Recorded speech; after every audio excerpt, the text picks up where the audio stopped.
Book 1 == Chapter 1, 1. The Master said, Is it not pleasant to learn with a constant perseverance and application? 2. Is it not delightful to have friends coming from distant quarters? 3. Is he not a man of complete virtue, who feels no discomposure though men may take no note of him? Chapter 2. 1. The philosopher you said, they are few who, being filial and fraternal, are fond of offending against their superiors. There have been none, who, not liking to offend against their superiors, have been fond of stirring up confusion. 2. The superior man bends his attention to what is radical. That being established, all practical courses naturally grow up. Filial piety and fraternal submission, are they not the root of all benevolent actions? Chapter 3. The Master said, Fine words and an insinuating appearance are seldom associated with true virtue. Chapter 4. The philosopher Sang said, I daily examine myself on 3 points: whether, in transacting business for others, I may have been not faithful; whether, in intercourse with friends, I may have been not sincere; whether I may have not mastered and practiced the instructions of my teacher. Chapter 5. The Master said, To rule a country of 1,000 chariots, there must be reverent attention to business, and sincerity, economy in expenditure, and love for men, and the employment of the people at the proper seasons. Chapter 6. The Master said, A youth, when at home, should be filial, and, abroad, respectful to his elders. He should be earnest and truthful. He should overflow in love to all, and cultivate the friendship of the good. When he has time and opportunity, after the performance of these things, he should employ them in polite studies. Chapter 7. Ctesias said, If a man withdraws his mind from the love of beauty, and applies it as sincerely to the love of the virtuous, if, in serving his parents, he can exert his utmost strength; if, in serving his prince, he can devote his life; if, in his intercourse with his friends, his words are sincere, although men say that he has not learned, I will certainly say that he has. Chapter 8.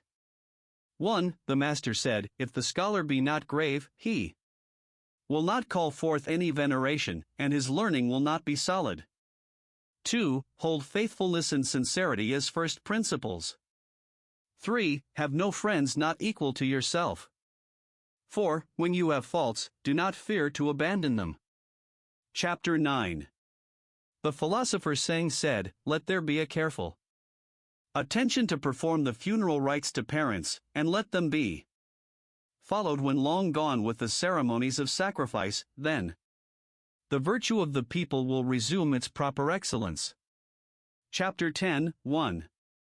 Ctesias asked Sekung, saying, When our master comes to any country, he does not fail to learn all about its government.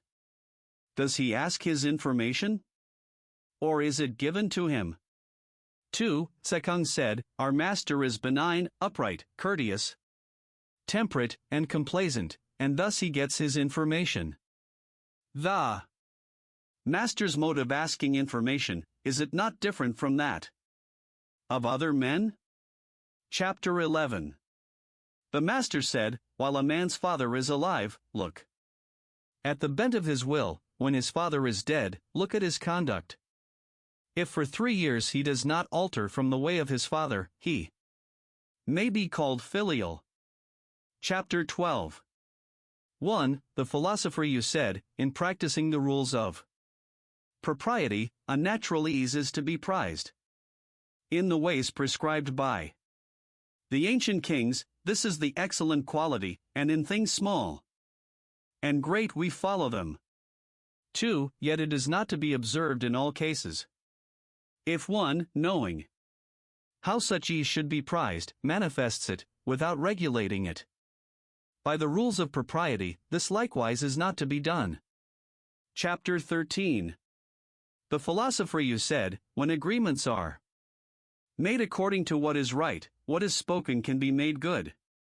When respect is shown according to what is proper, one keeps far from shame and disgrace. When the parties upon whom a man leans are proper persons to be intimate with, he can make them his guides and masters. Chapter 14. The master said, he who aims to be a man of complete virtue in his food does not seek to gratify his appetite, nor in his dwelling place does he seek the appliances of ease. He is earnest in what he is doing, and careful in his speech. He frequents the company of men of principle that he may be rectified. Such a person may be said indeed to love to learn. Chapter 15. 1. Tsekung said, what do you pronounce concerning the poor man who yet does not flatter, and the rich man who is not proud?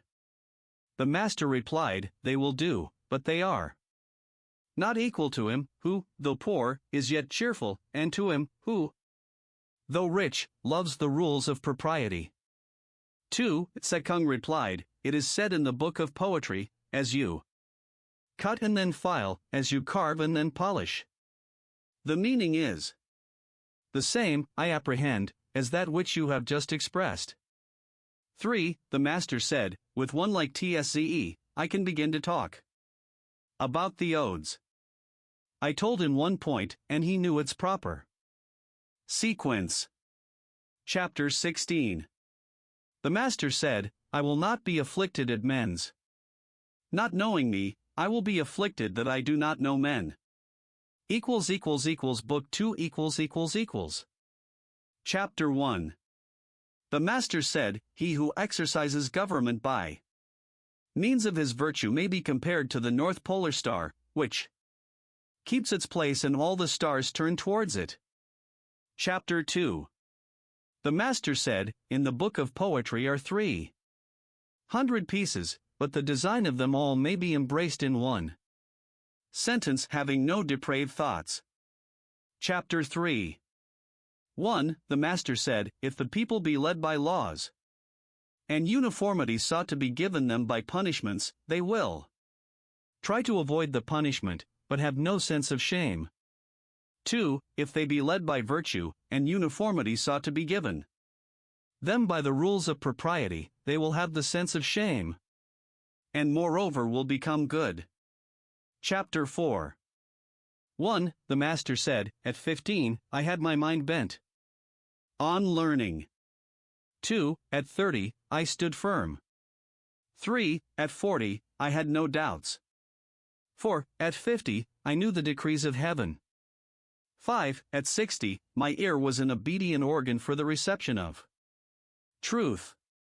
6. At 70, I could follow what my heart desired, without transgressing what was right. Chapter 5. 1. Mang I asked what filial piety was. The master said, it is not being disobedient. 2. Soon after, as Fan Chih was driving him, the master told him, saying, Mang's son asked me what filial piety was, and I answered him, not being disobedient. 3. Fan Chih said, what did you mean? The master replied, that parents, when alive, be served according to propriety, that when dead, they should be buried according to propriety, and that they should be sacrificed to according to propriety. Chapter 6. Mang Wu asked what filial piety was. The master said, parents are anxious lest their children should be sick. Chapter 7. Seiyu asked what filial piety was. The master said, the filial piety of nowadays means the support of one's parents. But dogs and horses likewise are able to do something in the way of support, without reverence. What is there to distinguish the one support given from the other? Chapter 8. Sesia asked what filial piety was. The master said, the difficulty is with the countenance. If, when their elders have any troublesome affairs, the young take the toil of them, and if, when the young have wine and food, they set them before their elders, is this to be considered filial piety? Chapter 9. The master said, I have talked with Hui for a whole day, and he has not made any objection to anything I said, as if he were stupid. He has retired, and I have examined his conduct when away from me, and found him able to illustrate my teachings. Hui, he is not stupid. Chapter 10, 1. The master said, see what a man does. 2. Mark his motives. 3. Examine in what things he rests. 4. How can a man conceal his character? 5. How can a man conceal his character? Chapter 11. The master said, if a man keeps cherishing his old knowledge, so as continually to be acquiring new, he may be a teacher of others. Chapter 12. The master said, the accomplished scholar is not a utensil. Chapter 13. Sekong asked what constituted the superior man. The master said, he acts before he speaks, and afterwards speaks according to his actions. Chap. 14. The master said, the superior man is Catholic and no partisan. The mean man is partisan and not Catholic. Chapter 15. The master said, learning without thought is labor lost, thought without learning is perilous. Chapter 16. The master said, the study of strange doctrines is injurious indeed. Chapter 17. The master said, shall I teach you what knowledge is? When you know a thing, to hold that you know it. And when you do not know a thing, to allow that you do not know it. This is knowledge. Chapter 17. 1. Sichang was learning with a view to official emolument. 2. The master said, hear much and put aside the points of which you stand in doubt, while you speak cautiously at the same time of the others, then you will afford few occasions for blame. See much and put aside the things which seem perilous, while you are cautious at the same time in carrying the others into practice. Then you will have few occasions for repentance. When one gives few occasions for blame in his words, and few occasions for repentance in his conduct, he is in the way to get emolument. Chapter 19. The Duke Ai asked, saying, what should be done in order to secure the submission of the people? Confucius replied, advance the upright and set aside the crooked, then the people will submit. Advance the crooked and set aside the upright, then the people will not submit. Chapter 20. Shi Kang asked how to cause the people to reverence their ruler, to be faithful to him, and to go on to nerve themselves to virtue. The master said, let him preside over them with gravity, then they will reverence him. Let him be filial and kind to all, then they will be faithful to him. Let him advance the good and teach the incompetent, then they will eagerly seek to be virtuous. Chapter 21. 1. Someone addressed Confucius, saying, Sir, why are you not engaged in the government? 2. The master said, what does the Shuqing say of filial piety? You are filial, you discharge your brotherly duties. These qualities are displayed in government. This then also constitutes the exercise of government.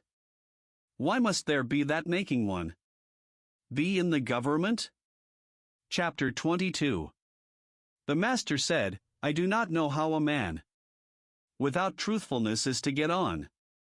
How can a large carriage be made to go without the crossbar for yoking the oxen to, or a small carriage without the arrangement for yoking the horses? Chapter 23. 1. Sechang asked whether the affairs of 10 ages after could be known. 2. Confucius said, the Yin dynasty followed the regulations of the Xia, wherein it took from or added to them may be known.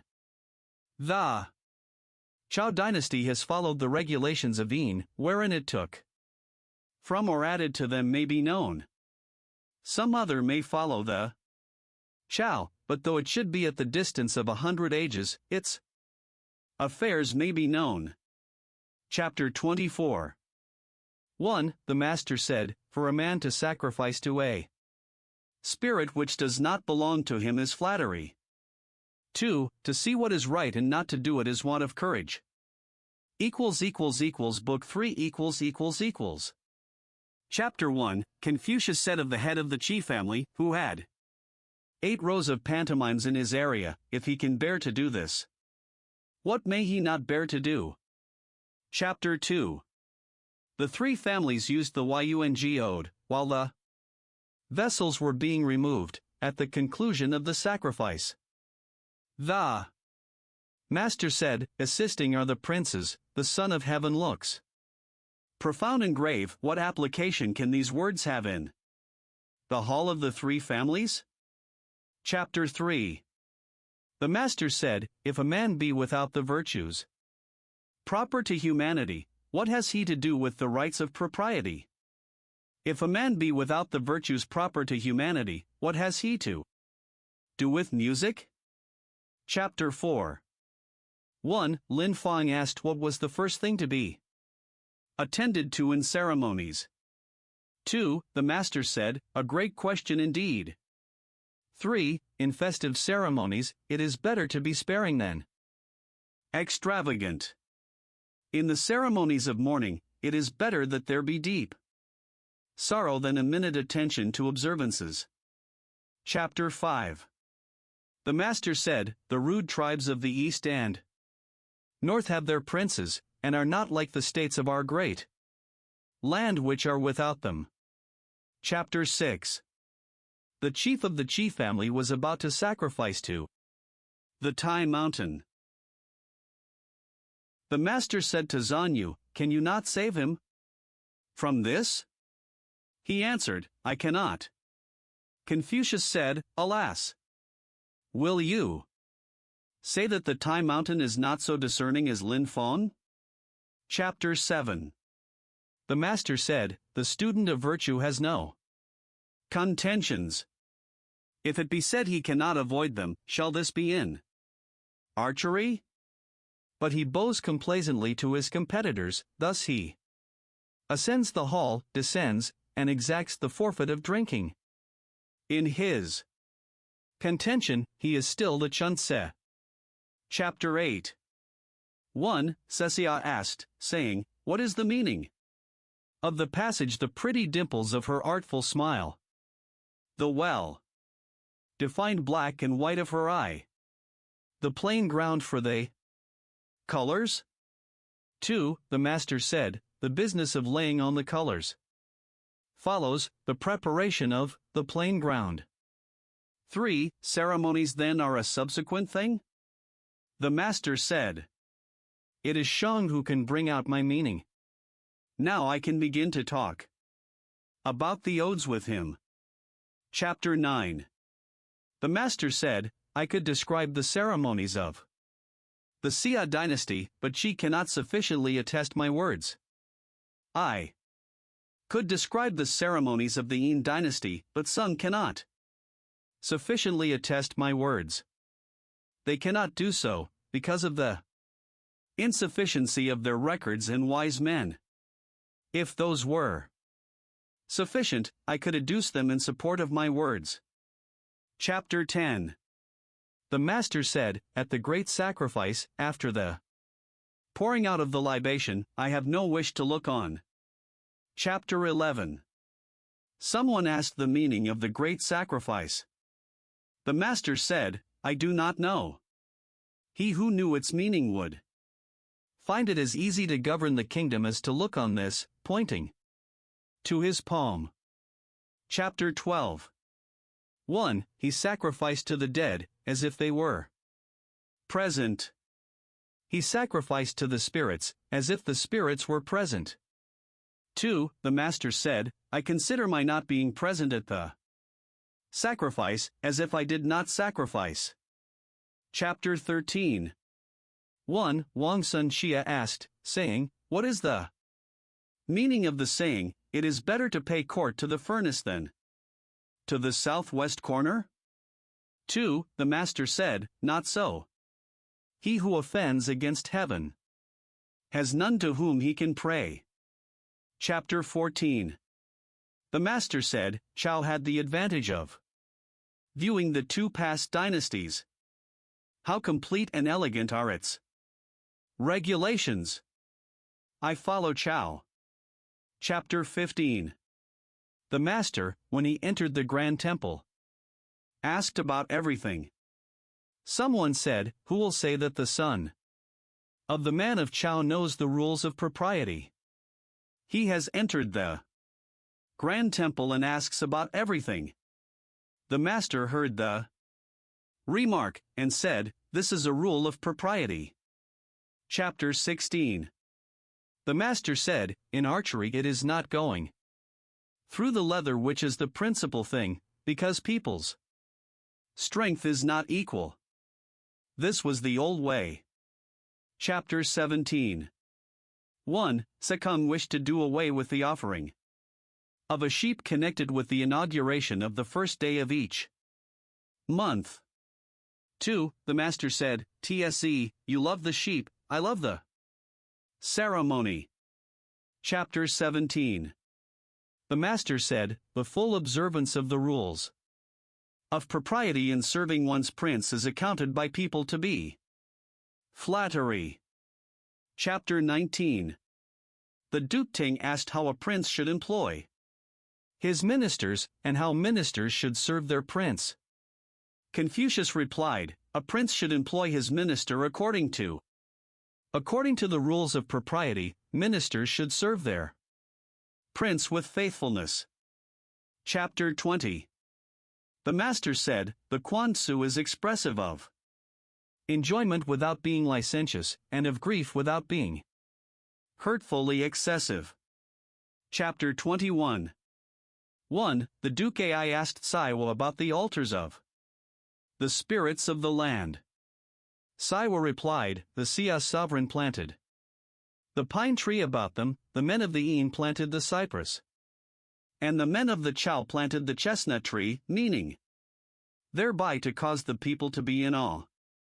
2. When the master heard it, he said, Things that are done, it is needless to speak about; things that have had their course, it is needless to remonstrate about; things that are past, it is needless to blame. Chapter 22. 1. The master said, Small indeed was the capacity of Quan Chung. 2. Someone said, Was Quan Chung parsimonious? Quan was the reply, had the San Kuei and his officers performed no double duties, how can he be considered parsimonious? 3. Then, did Quan Chung know the rules of propriety? The master said, The princes of states have a screen intercepting the view at their gates. Quan had likewise a screen at his gate. The princes of states, on any friendly meeting between two of them, had a stand on which to place their inverted cups. Quan had also such a stand. If Quan knew the rules of propriety, who does not know them? Chapter 32. The master instructing the grand music master of Lu said, How to play music may be known. At the commencement of the piece, all the parts should sound together. As it proceeds, they should be in harmony while severally distinct and flowing without break, and thus on to the conclusion. Chapter 24. The border warden at E requested to be introduced to the master, saying, When men of superior virtue have come to this, I have never been denied the privilege of seeing them. The followers of the sage introduced him, and when he came out from the interview, he said, "My friends, why are you distressed? By your master's loss of office? The kingdom has long been without the principles of truth and right. Heaven is going to use your master as a bell with its wooden tongue." Chapter 25. The master said of the Shao that it was perfectly beautiful and also perfectly good. He said of the Wu that it was perfectly beautiful but not perfectly good. Chapter 26. The master said, "High station filled without indulgent generosity, ceremonies performed without reverence, mourning conducted without sorrow, wherewith should I contemplate such ways?" Book for Chapter 1. The master said, "It is virtuous manners which constitute the excellence of a neighborhood. If a man in selecting a residence do not fix on one where such prevail, how can he be wise?" Chapter 2. The master said, "Those who are without virtue cannot abide long either in a condition of poverty and hardship, or in a condition of enjoyment. The virtuous rest in virtue, the wise desire virtue." Chapter 3. The master said, "It is only the truly virtuous man who can love, or who can hate, others." Chapter 4. The master said, "If the will be set on virtue, there will be no practice of wickedness." Chapter 5, 1. The master said, "Riches and honors are what men desire. If it cannot be obtained in the proper way, they should not be held. Poverty and meanness are what men dislike. If it cannot be avoided in the proper way, they should not be avoided." 2. If a superior man abandon virtue, how can he fulfill the requirements of that name? 3. The superior man does not, even for the space of a single meal, act contrary to virtue. In moments of haste, he cleaves to it. In seasons of danger, he cleaves to it. Chapter 6. 1. The master said, "I have not seen a person who loved virtue, or one who hated what was not virtuous. He who loved virtue would esteem nothing above it. He who hated what is not virtuous would practice virtue in such a way that he would not allow anything that is not virtuous to approach his person." 2. Is anyone able for one day to apply his strength to virtue? I have not seen the case in which his strength would be insufficient. 3. Should there possibly be any such case, I have not seen it. Chapter 7. The master said, "The faults of men are characteristic of the class to which they belong. By observing a man's faults, it may be known that he is virtuous." Chapter 8. The master said, "If a man in the morning hear the right way, he may die in the evening without regret." Chapter 9. The master said, "A scholar, whose mind is set on truth, and who is ashamed of bad clothes and bad food, is not fit to be discoursed with." Chapter 10. The master said, "The superior man, in the world, does not set his mind either for anything, or against anything. What is right he will follow." Chapter 11. The master said, "The superior man thinks of virtue. The small man thinks of comfort. The superior man thinks of the sanctions of law, the small man thinks of favors which he may receive." Chapter 12. The master said, "He who acts with a constant view to his own advantage will be much murmured against." Chapter 13. The master said, "If a prince is able to govern his kingdom with the complaisance proper to the rules of propriety, what difficulty will he have? If he cannot govern it with that complaisance, what has he to do with the rules of propriety?" Chapter 14. The master said, "A man should say, I am not Concerned that I have no place, I am concerned how I may fit myself for one. I am not concerned that I am not known, I seek to be worthy to be known. Chapter 15. 1. The Master said, Sean, my doctrine is that of an all-pervading unity. The disciple saying replied, Yes. 2. The Master went out, and the other disciples asked, saying, What do his words mean? Sang said, The doctrine of our Master is to be true to the principles of our nature and the benevolent exercise of them to others, this and nothing more. Chapter 16. The Master said, The mind of the superior man is conversant with righteousness, the mind of the mean man is conversant with gain. Chapter 17. The Master said, When we see men of worth, we should think of equaling them. When we see men of a contrary character, we should turn inwards and examine ourselves. Chapter 18. The Master said, In serving his parents, a son may remonstrate with them, but gently, when he sees that they do not incline to follow his advice, he shows an increased degree of reverence, but does not abandon his purpose, and should they punish him, he does not allow himself to murmur. Chapter 19. The Master said, While his parents are alive, the son may not go abroad to a distance. If he does go abroad, he must have a fixed place to which he goes. Chapter 20. The Master said, If the son for 3 years does not alter from the way of his father, he may be called filial. Chapter 21. The Master said, The years of parents may by no means not be kept in the memory, as an occasion at once for joy and for fear. Chapter 22. The Master said, The reason why the ancients did not readily give utterance to their words was that they feared lest their actions should not come up to them. Chapter 23. The Master said, The cautious seldom err. Chapter 24. The Master said, The superior man wishes to be slow in his speech and earnest in his conduct. Chapter 25. The Master said, Virtue is not left to stand alone. He who practices it will have neighbors. Chapter 26. Say you said, In serving a prince, frequent remonstrances lead to disgrace.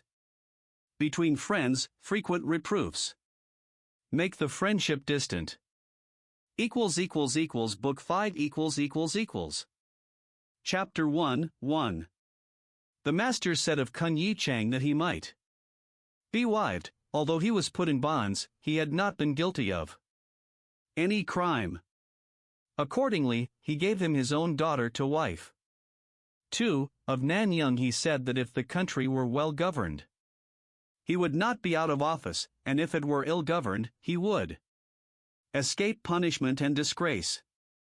He gave him the daughter of his own elder brother to wife. Chapter 2. The Master said of Tse Chien, of superior virtue, Indeed is such a man. If there were not virtuous men in Lu, how could this man have acquired this character? Chapter 3.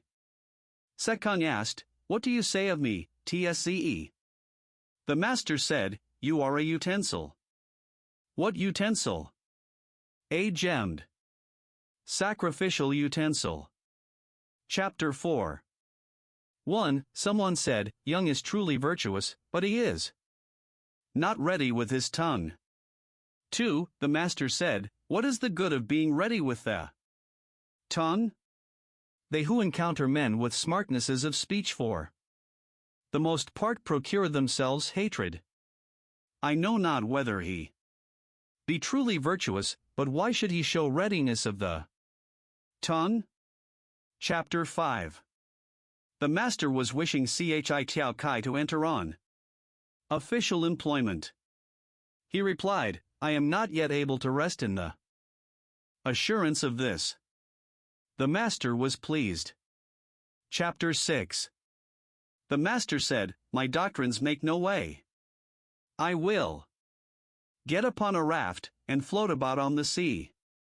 He that will accompany me will be you, I dare say. Selu hearing this was glad. Upon which the master said, You is fonder of daring than I am. He does not exercise his judgment upon matters. Chapter 7. 1. Mangwu asked about Selu, whether he was perfectly virtuous. The master said, I do not know. 2. He asked again, when the master replied, In a kingdom of 1,000 chariots, you might be employed to manage the military levies, but I do not know whether he be perfectly virtuous. 3. And what do you say of Chiu? The master replied, In a city of 1,000 families, or a clan of 100 chariots, Chiu might be employed as governor, but I do not know whether he is perfectly virtuous. 4. What do you say of Chih? The master replied, With his Shashgurtan standing in a court, Chih might be employed to converse with the visitors and guests, but I do not know whether he is perfectly virtuous. Chapter 7. 1. The master said to Tsekung, Which do you consider superior, yourself or Hui? 2. Tsekung replied, How dare I compare myself with Hui? Hui hears one point and knows all about a subject, I hear one point and know a second. 3. The master said, You are not equal to him. I grant you, you are not equal to him. Chapter 9. 1. Sayu being asleep during the daytime, the master said, Rotten wood cannot be carved, a wall of dirty earth will not receive the trowel. This you, what is the use of my reproving him? 2. The master said, At first, my way with men was to hear their words, and give them credit for their conduct. Now my way is to hear their words, and look at their conduct. It is from you that I have learned to make this change. Chapter 10. The master said, I have not seen a firm and unbending man. Someone replied, There is Shan Chang. Chang, said the master, is under the influence of his passions, how can he be pronounced firm and unbending? Chapter 11. Sekung said, What I do not wish men to do to me, I also wish not to do to men. The master said, Tsze, you have not attained to that. Chapter 12. Sekung said, The master's personal displays of his principles and ordinary descriptions of them may be heard. His discourses about man's nature and the way of heaven cannot be heard. Chapter 13. When Selu heard anything, if he had not yet succeeded in carrying it into practice, he was only afraid lest he should hear something else. Chapter 14. Sekung asked, saying, On what ground did Kung Wan get that title of Wan? The master said, He was of an active nature and yet fond of learning, and he was not ashamed to ask and learn of his inferiors. On these grounds he has been styled Wan. Chapter 15. The master said of Tsesiachin that he had four of the characteristics of a superior man. In his conduct of himself, he was humble; in serving his superiors, he was respectful; in nourishing the people, he was kind; in ordering the people, he was just. Chapter 16. The master said, Yin Ping knew well how to maintain friendly intercourse. The acquaintance might be long, but he showed the same respect as at first. Chapter 17. The master said, Sangwon kept a large tortoise in a house, on the capitals of the pillars of which he had hills made, and with representations of duckweed on the small pillars above. The beams supporting the rafters, of what sort was his wisdom? Chapter 18. 1. Sechang asked, saying, the minister Tse. 1. Thrice took office, and manifested no joy in his countenance. Thrice he retired from office, and manifested no displeasure. He made it a point to inform the new minister of the way in which he had conducted the government. What do you say of him? The master replied. He was loyal. Was he perfectly virtuous? I do not know. How can he be pronounced perfectly virtuous? 2. Sechang proceeded, when the officer Chui killed the Prince of Chi, Chanwan, though he was the owner of 40 horses, abandoned them and left the country. Coming to another state, he said, they are here like our great officer, Chui, and left it. He came to a second state, and with the same observation left it also. What do you say of him? The master replied, he was pure. Was he perfectly virtuous? I do not know. How can he be pronounced perfectly virtuous? Chapter 19. Chiwan thought thrice, and then acted. When the master was informed of it, he said, twice may do. Chapter 20. The master said, when good order prevailed in his country, Ningwu acted the part of a wise man. When his country was in disorder, he acted the part of a stupid man. Others may equal his wisdom, but they cannot equal his stupidity. Chapter 21. When the master was in Shan, he said, let me return. Let me return. The little children of my school are ambitious and too hasty. They are accomplished and complete so far, but they do not know how to restrict and shape themselves. Chapter 22. The master said, Pai and Shuchi did not keep the former wickednesses of men in mind, and hence the resentments directed towards them were few. Chapter 23. The master said, who says of Weishang Kao that he is upright? One begged some vinegar of him, and he begged it of a neighbor and gave it to the man. Chapter 24. The master said, fine words and insinuating appearance and excessive respect, so Chi Yuming was ashamed of them. I also am ashamed of them. To conceal resentment against a person and appear friendly with him, so Chi Yuming was ashamed of such conduct. I also am ashamed of it.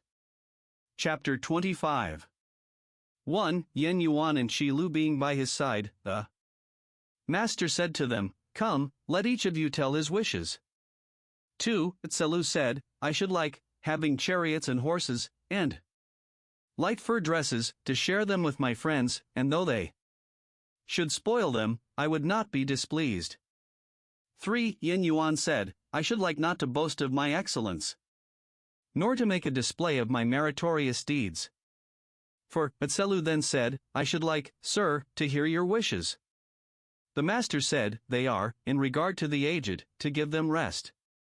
In regard to friends, to show them sincerity, in regard to the young, to treat them tenderly. Chapter 26. The master said, it is all over. I have not yet seen one who could perceive his faults, and inwardly accuse himself. Chapter 27. The master said, in a hamlet of 10 families, there may be found one honorable and sincere as I am, but not so fond of learning. Book 6 =====. Chapter 1:1. The master said, there is young, he might occupy the place of a prince. 2. Chung Kong asked about Sesang Patse. The master said, he may pass. He does not mind small matters. 3. Chung Kong said, if a man cherish in himself a reverential feeling of the necessity of attention to business, though he may be easy in small matters in his government of the people, that may be allowed. But if he cherish in himself that easy feeling, and also carry it out in his practice, is not such an easy mode of procedure excessive? For, the master said, Young's words are right. Chapter 2. The Duke Ai asked which of the disciples loved to learn. Confucius replied to him, there was Yen Hui, he loved to learn. He did not transfer his anger, he did not repeat a fault. Unfortunately, his appointed time was short and he died, and now there is not such another. I have not yet heard of anyone who loves to learn as he did. Chapter 3. 1. Sewa being employed on a mission to Qi. The disciple Zan requested grain for his mother. The master said, give her a fu. Yen requested more. Give her an yu, said the master. Yen gave her 5 ping. 2. The master said, when Chih was proceeding to Qi, he had fat horses to his carriage, and wore light furs. I have heard that a superior man helps the distressed, but does not add to the wealth of the rich. 3. Yuan Zi being made governor of his town by the master. He gave him 900 measures of grain, but Zi declined them. 4. The master said, do not decline them. May you not give them away in the neighborhoods, hamlets, towns, and villages? Chapter 4. The master, speaking of Chungkung, said, if the calf of a brindled cow be red and horned, although men may not wish to use it, would the spirits of the mountains and rivers put it aside? Chapter 5. The master said, such was Hui that for 3 months there would be nothing in his mind contrary to perfect virtue. The others may attain to this on some days or in some months, but nothing more. Chapter 6. Shi Kang asked about Chun Yu, whether he was fit to be employed as an officer of government.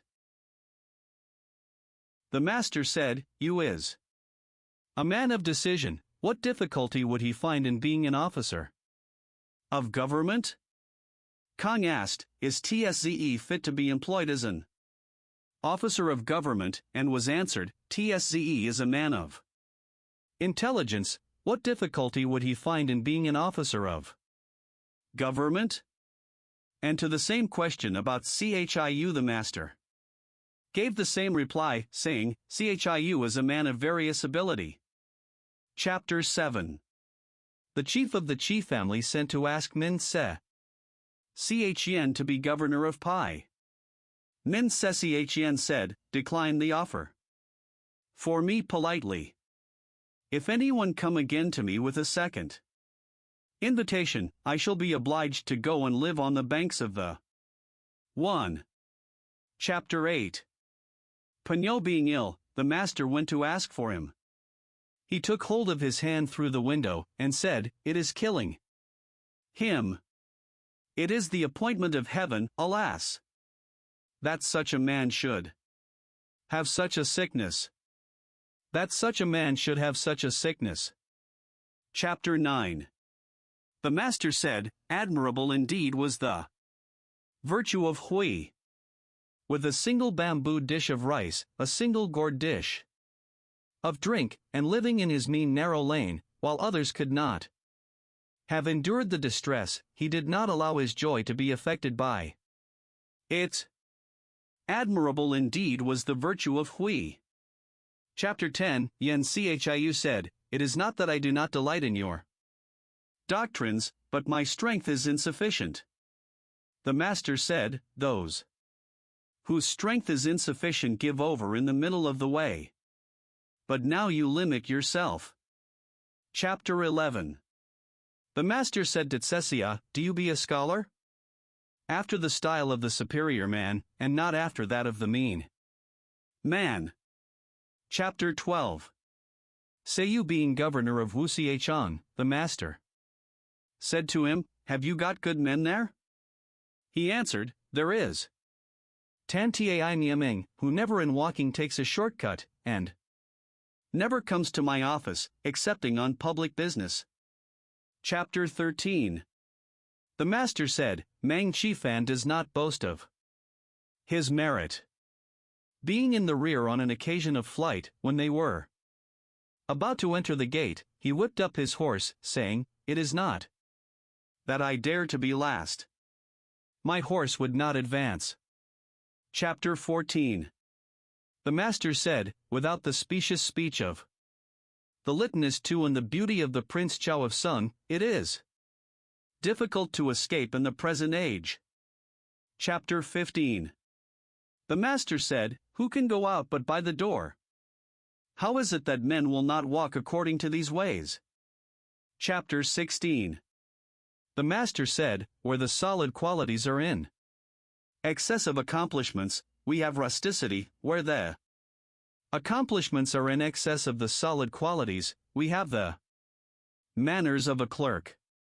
When the accomplishments and solid qualities are equally blended, we then have the man of virtue. Chapter 17. The master said, Man is born for uprightness. If a man lose his uprightness, and yet live, his escape from death is the effect of mere good fortune. Chapter 18. The master said, They who know the truth are not equal to those who love it, and they who love it are not equal to those who delight in it. Chapter 19. The master said, To those whose talents are above mediocrity, the highest subjects may be announced. To those who are below mediocrity, the highest subjects may not be announced. Chapter 20. Fan Chih asked what constituted wisdom.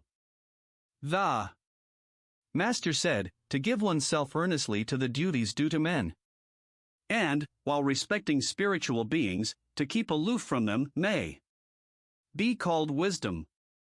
He asked about perfect virtue. The master said, The man of virtue makes the difficulty to be overcome his first business, and success only a subsequent consideration. This may be called perfect virtue. Chapter 21. The master said, The wise find pleasure in water. The virtuous find pleasure in hills. The wise are active, the virtuous are tranquil. The wise are joyful, the virtuous are long-lived. Chapter 22. The master said, She, by one change, would come to the state of Lu. Lu, by one change, would come to a state where true principles predominated. Chapter 23. The master said, A cornered vessel without corners, a strange cornered vessel. A strange cornered vessel. Chapter 24. Saiwa asked, saying, A benevolent man, though it be told him, There is a man in the well, will go in after him, I suppose. Confucius said, Why should he do so? A superior man may be made to go to the well, but he cannot be made to go down into it. He may be imposed upon, but he cannot be fooled. Chapter 25. The master said, The superior man, extensively studying all learning, and keeping himself under the restraint of the rules of propriety, may thus likewise not overstep what is right. Chapter 26. The master having visited Nanse, Selu was displeased, on which the master swore, saying, Wherein I have done improperly, may heaven reject me, may heaven reject me. Chapter 27. The master said, Perfect is the virtue which is according to the constant mean. Rare for a long time has been its practice among the people. Chapter 28. 1. Sekung said, Suppose the case of a man extensively conferring benefits on the people, and able to assist all. What would you say of him? Might he be called perfectly virtuous? The master said, Why speak only of virtue in connection with him? must he not have the qualities of a sage? Even Yao and Shun were still solicitous about this. 2. Now the man of perfect virtue, wishing to be established himself, seeks also to establish others, wishing to be enlarged himself, he seeks also to enlarge others. 3. To be able to judge of others by what is nigh in ourselves. This may be called the art of virtue. Book 7 == Chapter 1. The Master said, a transmitter and not a maker. Believing in and loving the ancients, I venture to compare myself with our old Pang. Chapter 2. The Master said, the silent treasuring up of knowledge, learning without satiety, and instructing others without being wearied, which one of these things belongs to me? Chapter 3. The Master said, the leaving virtue without proper cultivation, the not thoroughly discussing what is learned, not being able to move towards righteousness of which a knowledge is gained, and not being able to change what is not good. These are the things which occasion me solicitude. Chapter 4. When the Master was unoccupied with business, his manner was easy, and he looked pleased. Chapter 5. The Master said, extreme is my decay. For a long time, I have not dreamed, as I was wont to do, that I saw the Duke of Chow. Chapter 6. 1. The Master said, let the will be set on the path of duty. 2. Let every attainment in what is good be firmly grasped. 3. Let perfect virtue be accorded with. 4. Let relaxation and enjoyment be found in the polite arts. Chapter 7. The Master said, from the man bringing his bundle of dried flesh for my teaching upwards, I have never refused instruction to anyone. Chapter 8. The Master said, I do not open up the truth to one who is not eager to get knowledge, nor help out anyone who is not anxious to explain himself. When I have presented one corner of a subject to anyone, and he cannot from it learn the other 3, I do not repeat my lesson. Chapter 9. 1. When the Master was eating by the side of a mourner, he never ate to the full. 2. He did not sing on the same day in which he had been weeping. Chapter 10. 1. The Master said to Yen Yuan, when called to office, to undertake its duties, when not so called, to lie retired. It is only I and you who have attained to this. 2. Selu said, if you had the conduct of the armies of a great state, whom would you have to act with you? 3. The Master said, I would not have him to act with me, who will unarmed attack a tiger, or cross a river without a boat, dying without any regret. My associate must be the man who proceeds to action full of solicitude, who is fond of adjusting his plans, and then carries them into execution. Chapter 11. The Master said, if the search for riches is sure to be successful, though I should become a groom with whip in hand to get them, I will do so. As the search may not be successful, I will follow after that which I love. Chapter 12. The things in reference to which the Master exercised the greatest caution were fasting, war, and sickness. Chapter 13. When the Master was in Shi, he heard the Shao, and for 3 months did not know the taste of flesh.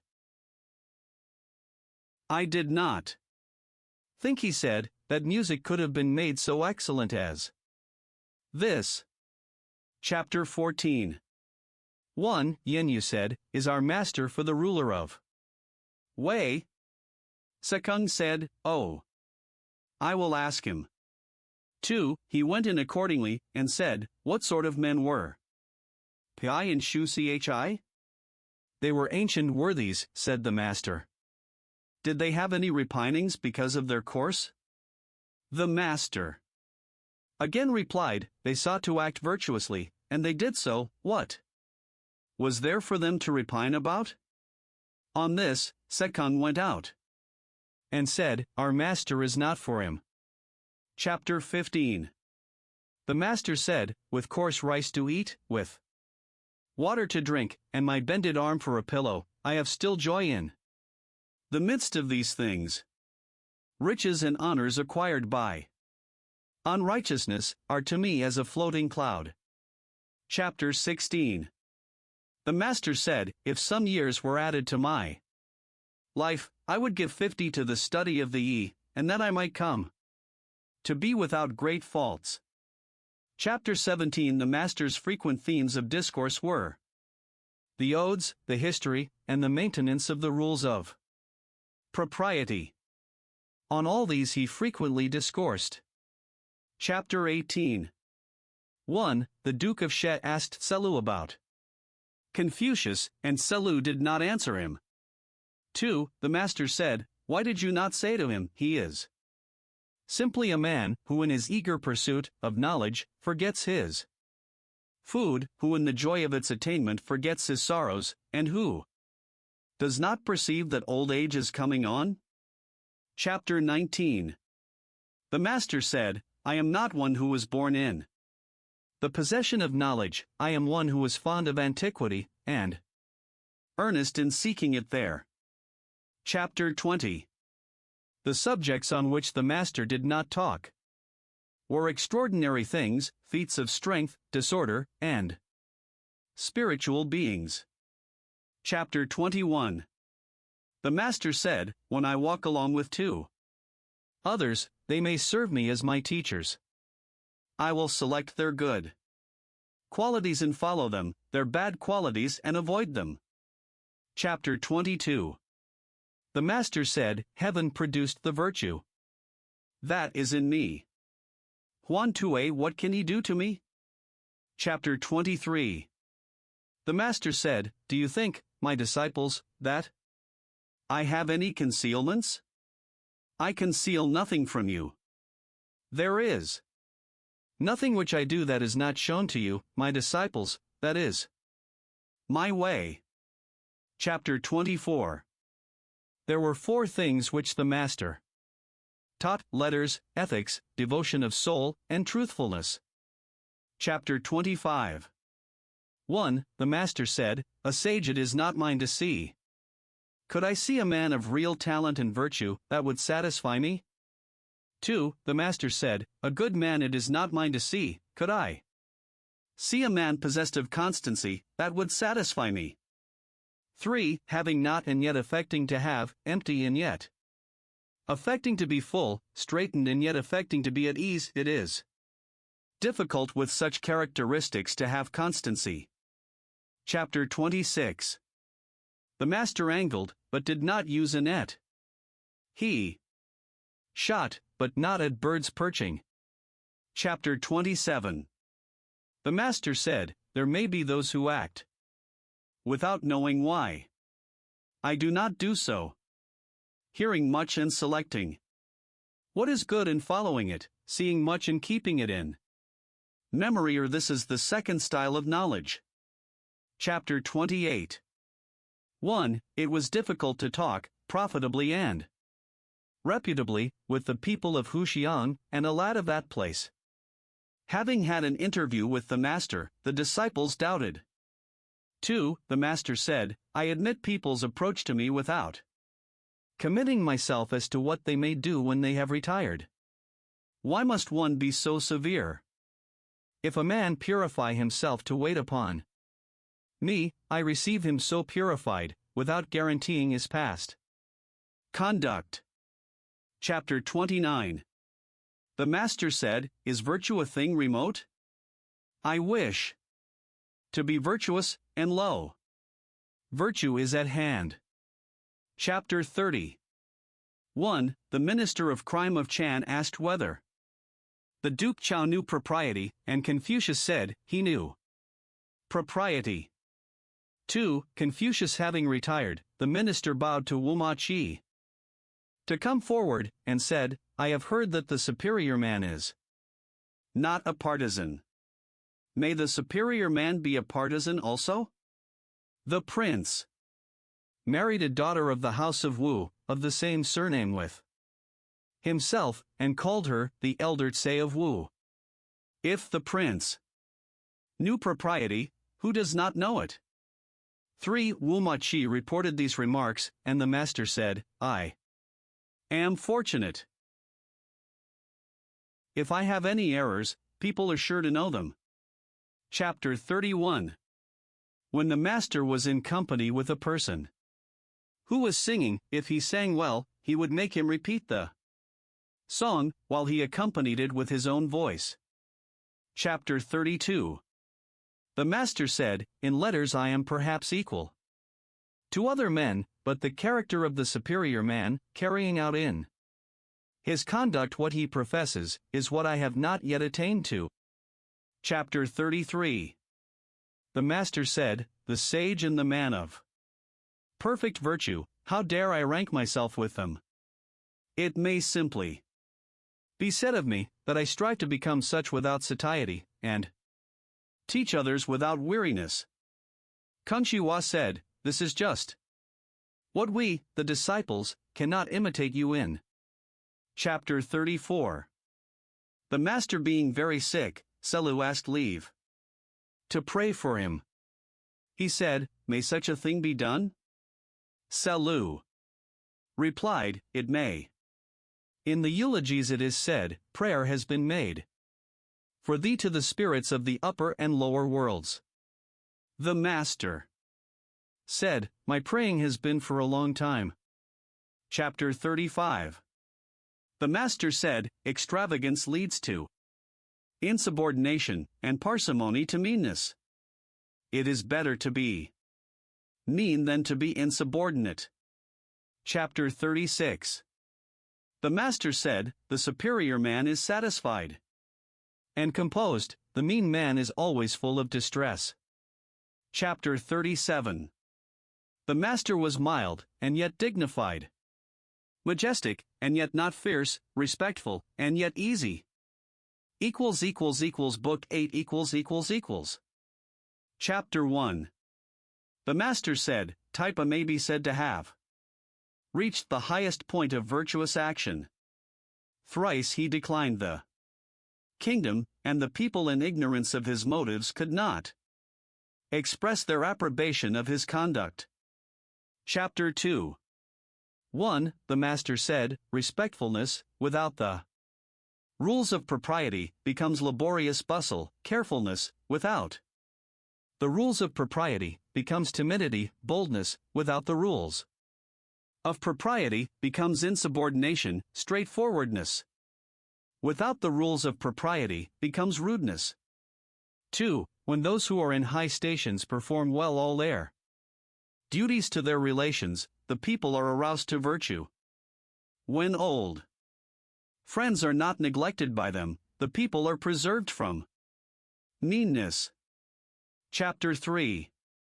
The philosopher sang being ill, he called to him the disciples of his school, and said, uncover my feet, uncover my hands.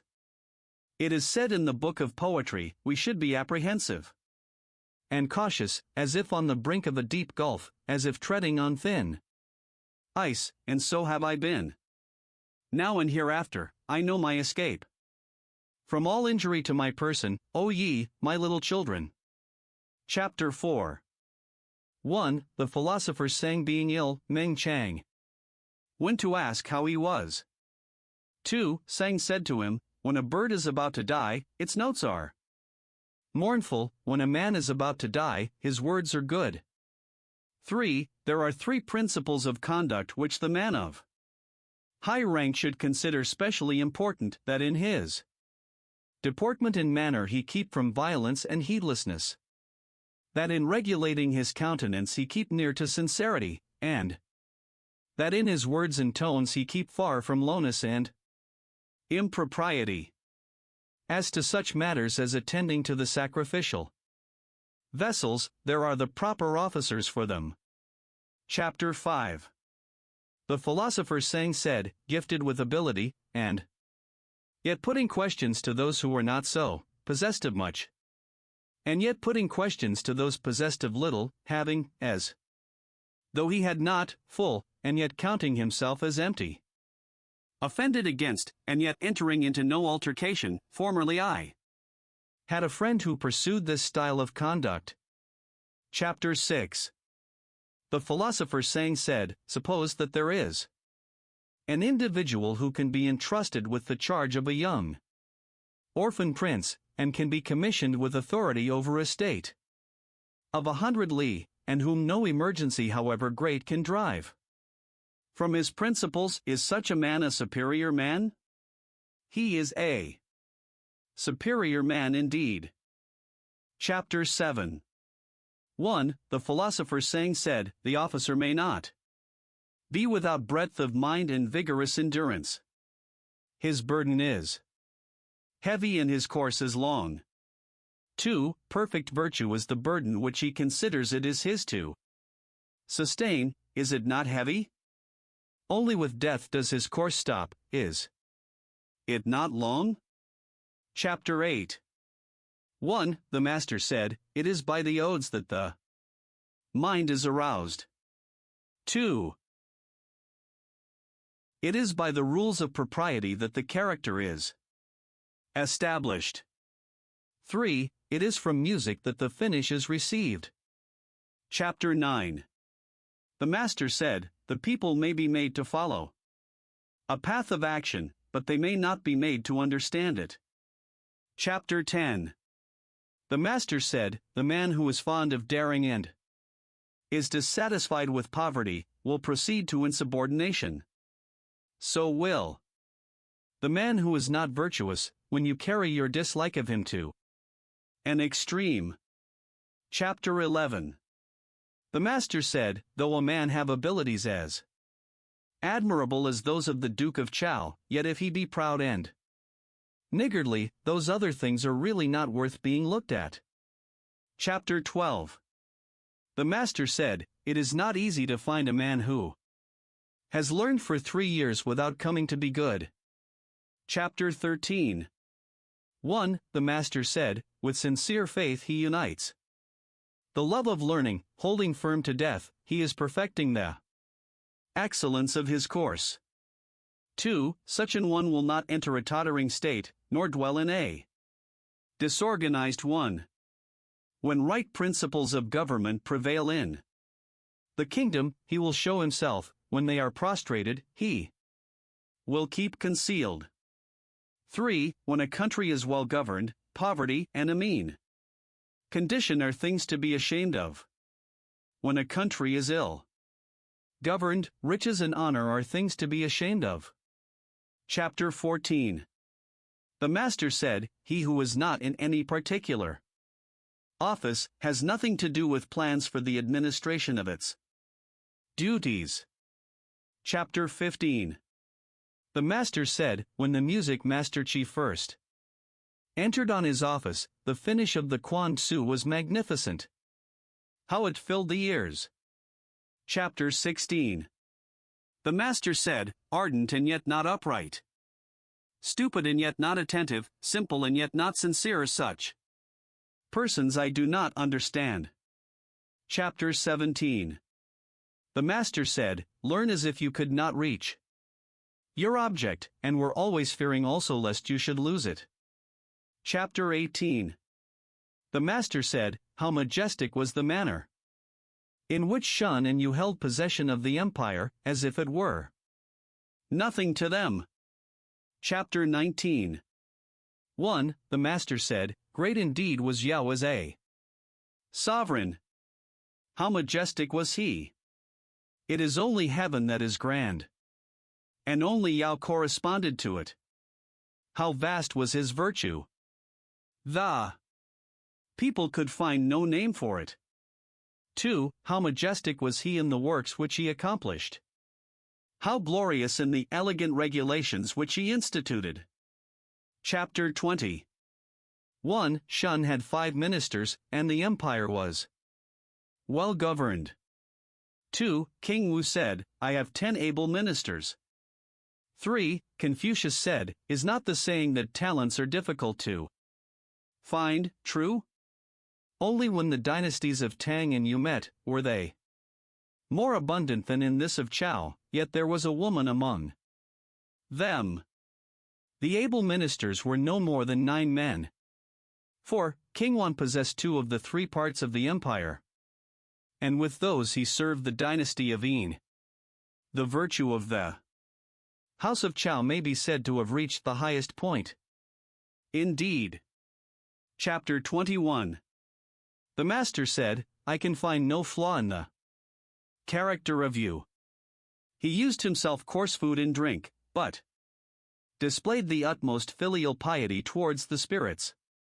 His ordinary garments were poor, but he displayed the utmost elegance in his sacrificial cap and apron. He lived in a low mean house, but expended all his strength on the ditches and water channels. I can find nothing like a flaw in you. Book 9 Chapter 1. The subjects of which the master seldom spoke were profitableness, and also the appointments of heaven, and perfect virtue. Chapter 2. 1. A man of the village of Taxiang said, Great indeed is the philosopher Kung. His learning is extensive, and yet he does not render his name famous by any particular thing. 2. The master heard the observation, and said to his disciples, What shall I practice? Shall I practice charioteering, or shall I practice archery? I will practice charioteering. Chapter 3. 1. The master said, The linen cap is that prescribed by the rules of ceremony, but now a silk one is worn. It is economical, and I follow the common practice. 2. The rules of ceremony prescribe the bowing below the hall, but now the practice is to bow only after ascending it. That is arrogant. I continue to bow below the hall, though I oppose the common practice. Chapter 4. There were 4 things from which the master was entirely free. He had no foregone conclusions, no arbitrary predeterminations, no obstinacy, and no egoism. Chapter 5. 1. The master was put in fear in Kwang. 2. He said, after the death of King Wan, was not the cause of truth lodged here in me? 3. If heaven had wished to let this cause of truth perish, then I, a future mortal, should not have got such a relation to that cause. While heaven does not let the cause of truth perish, what can the people of Quan do to me? Chapter 6. 1. A high officer asked Sekung, saying, May we not say that your master is a sage? How various is his ability? 2. Sekung said, Certainly heaven has endowed him unlimitedly. He is about a sage. And, moreover, his ability is various. 3. The master heard of the conversation and said, Does the high officer know me? When I was young, my condition was low, and therefore I acquired my ability in many things, but they were mean matters. Must the superior man have such variety of ability? He does not need variety of ability. For, Lao said, the master said, having no official employment, I acquired many arts. Chapter 7. The master said, Am I indeed possessed of knowledge? I am not knowing. But if a mean person, who appears quite empty like, ask anything of me, I set it forth from one end to the other, and exhaust it. Chapter 8. The master said, The Fong bird does not come. The river sends forth no map, it is all over with me. Chapter 9. When the master saw a person in a morning dress, or anyone with the cap and upper and lower garments of full dress, or a blind person, on observing them approaching, though they were younger than himself, he would rise up, and if he had to pass by them, he would do so hastily. Chapter 10. 1. Yen Yuan, in admiration of the master's doctrines, sighed and said, I looked up to them, and they seemed to become more high. I tried to penetrate them, and they seemed to become more firm. I looked at them before me, and suddenly they seemed to be behind. 2. The master, by orderly method, skillfully leads men on. He enlarged my mind with learning, and taught me the restraints of propriety. 3. When I wish to give over the study of his doctrines, I cannot do so, and having exerted all my ability, there seems something to stand right up before me, but though I wish to follow and lay hold of it, I really find no way to do so. Chapter 11.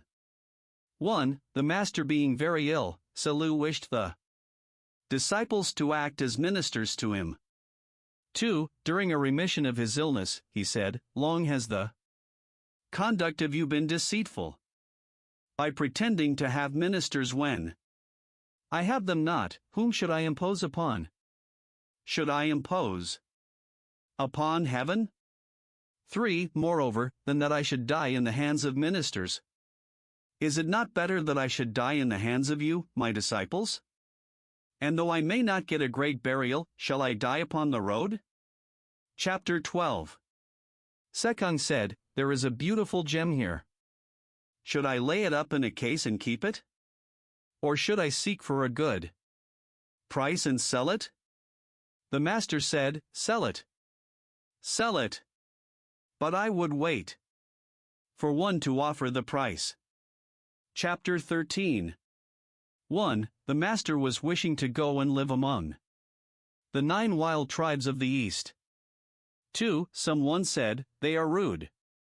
How can you do such a thing? The master said, If a superior man dwelt among them, what rudeness would there be? Chapter 14. The master said, I returned from Waitaloo, and then the music was reformed, and the pieces in the royal songs and praise songs all found their proper places. Chapter 15. The master said, Abroad, to serve the high ministers and nobles, at home, to serve one's father and elder brothers, in all duties to the dead, not to dare not to exert one's self, and not to be overcome of wine. Which one of these things do I attain to? Chapter 16. The master, standing by a stream, said, It passes on just like this, not ceasing day or night.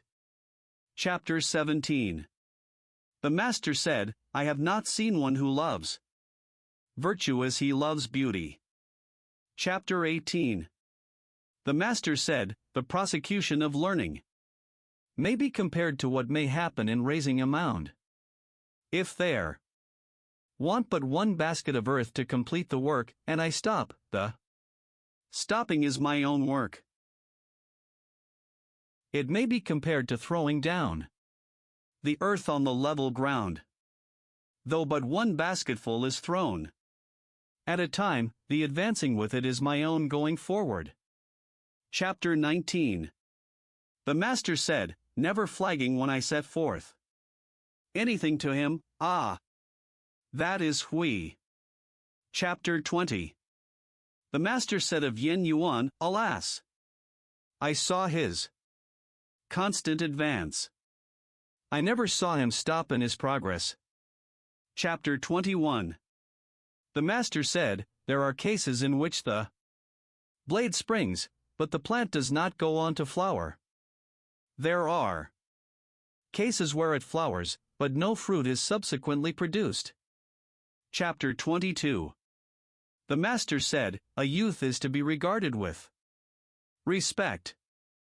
How do we know that his future will not be equal to our present? If he reached the age of 40 or 50, and has not made himself heard of, then indeed he will not be worth being regarded with respect. Chapter 25. The master said, Can men refuse to assent to the words of strict admonition? But it is reforming the conduct because of them which is valuable. Can men refuse to be pleased with words Of gentle advice? But it is unfolding their aim which is valuable. If a man be pleased with these words, but does not unfold their aim, and assents to those, but does not reform his conduct, I can really do nothing with him. Chapter 24. The Master said, hold faithfulness and sincerity as first principles. Have no friends not equal to yourself. When you have faults, do not fear to abandon them. Chapter 25. The Master said, the commander of the forces of a large state may be carried off, but the will of even a common man cannot be taken from him. Chapter 26.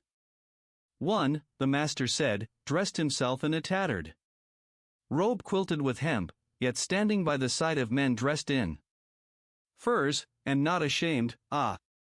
It is you who is equal to this. 2. He dislikes none, he covets nothing, what can he do but what is good? 3. Tselu kept continually repeating these words of the ode. When the Master said, those things are by no means sufficient to constitute perfect excellence. Chapter 27. The Master said, when the year becomes cold, then we know how the pine and the cypress are the last to lose their leaves. Chapter 28. The Master said, the wise are free from perplexities, the virtuous from anxiety, and the bold from fear. Chapter 29. The Master said, there are some with whom we may study in common, but we shall find them unable to go alone with us to principles. Perhaps we may go on with them to principles, but we shall find them unable to get established in those along with us. Or if we may get so established along with them, we shall find them unable to weigh occurring events along with us. Chapter 30. 1. How the flowers of the aspen plum flutter and turn. Do I not think of you? But your house is distant. 2. The Master said, it is the want of thought about it. How is it distant? Book 10 Chapter 1, 1. Confucius, in his village, looked simple and sincere, and as if he were not able to speak. 2. When he was in the prince's ancestorial temple, or in the court, he spoke minutely on every point, but cautiously. Chapter 2. 1. When he was waiting at court, in speaking with the great officers of the lower grade, he spake freely, but in a straightforward manner. In speaking with those of the higher grade, he did so blandly, but precisely. 2. When the ruler was present, his manner displayed respectful uneasiness, it was grave, but self-possessed. Chapter 3. 1. When the prince called him to employ him in the reception of a visitor, his countenance appeared to change, and his legs to move forward with difficulty.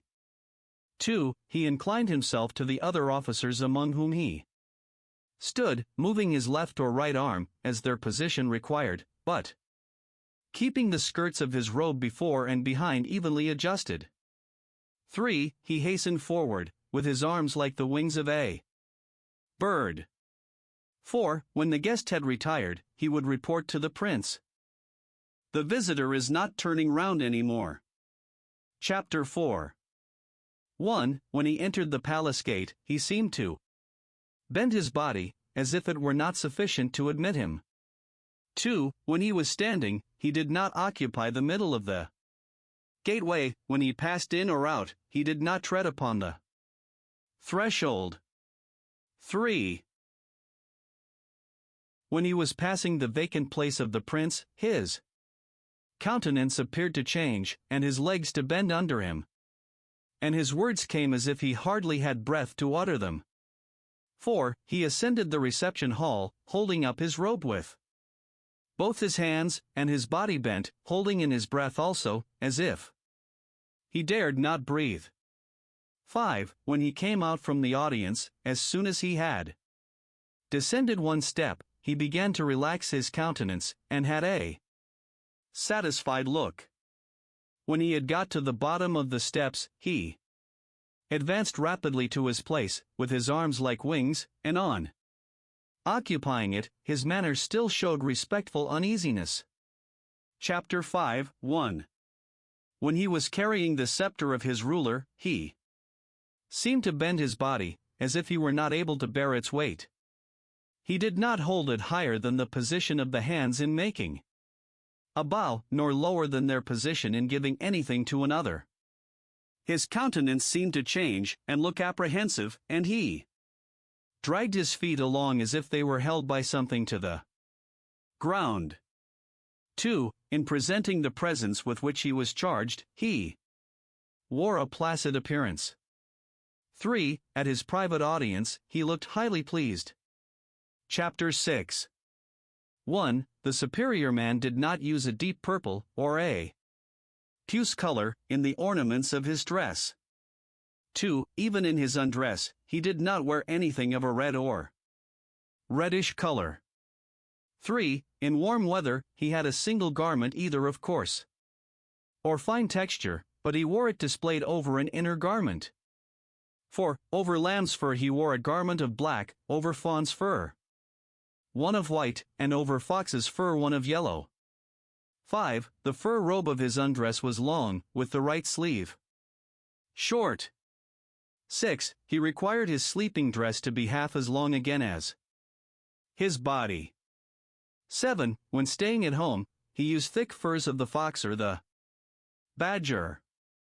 8. When he put off mourning, he wore all the appendages of the girdle. 9. His undergarment, except when it was required to be of the curtain shape, was made of silk cut narrow above and wide below. 10. He did not wear lamb's fur or a black cap, on a visit of condolence. 11. On the first day of the month he put on his court robes and presented himself at court. Chapter 7. 1. When fasting, he thought it necessary to have his clothes brightly clean and made of linen cloth. 2. When fasting, he thought it necessary to change his food, and also to change the place where he commonly sat in the apartment. Chapter 8. 1. He did not dislike to have his rice finely cleaned, nor to have his minced meat cut quite small. 2. He did not eat rice which had been injured by heat or damp, and turned sour, nor fish or flesh which was gone. He did not eat what was discolored, or what was of a bad flavor, nor anything which was ill-cooked, or was not in season. 3. He did not eat meat which was not cut properly, nor what was served without its proper sauce. For, though there might be a large quantity of meat, he would not allow what he took to exceed the due proportion for the rice. It was only in wine that he laid down no limit for himself, but he did not allow himself to be confused by it. 5. He did not partake of wine and dried meat bought in the market. 6. He was never without ginger when he ate. 7. He did not eat much. 8. When he had been assisting at the prince's sacrifice, he did not keep the flesh which he received overnight. The flesh of his family sacrifice he did not keep over 3 days. If kept over 3 days, people could not eat it. 9. When eating, he did not converse. When in bed, he did not speak. 10. Although his food might be coarse rice and vegetable soup, he would offer a little of it in sacrifice with a grave, respectful air. Chapter 9. If his mat was not straight, he did not sit on it. Chapter 10, 1.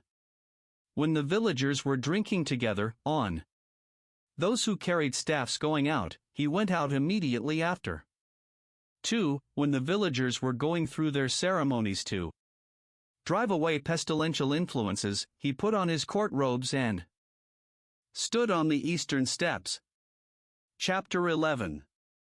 1. When he was sending complimentary inquiries to anyone in another state, he bowed twice as he escorted the messenger away. 2. Shi Kong having sent him a present of physic, he bowed and received it, saying, I do not know it. I dare not taste it. Chapter 12. The stable being burned down, when he was at court, on his return he said, Has any man been hurt? He did not. Ask about the horses. Chapter 13. 1. When the prince sent him a gift of cooked meat, he would adjust his mat, first taste it, and then give it away to others.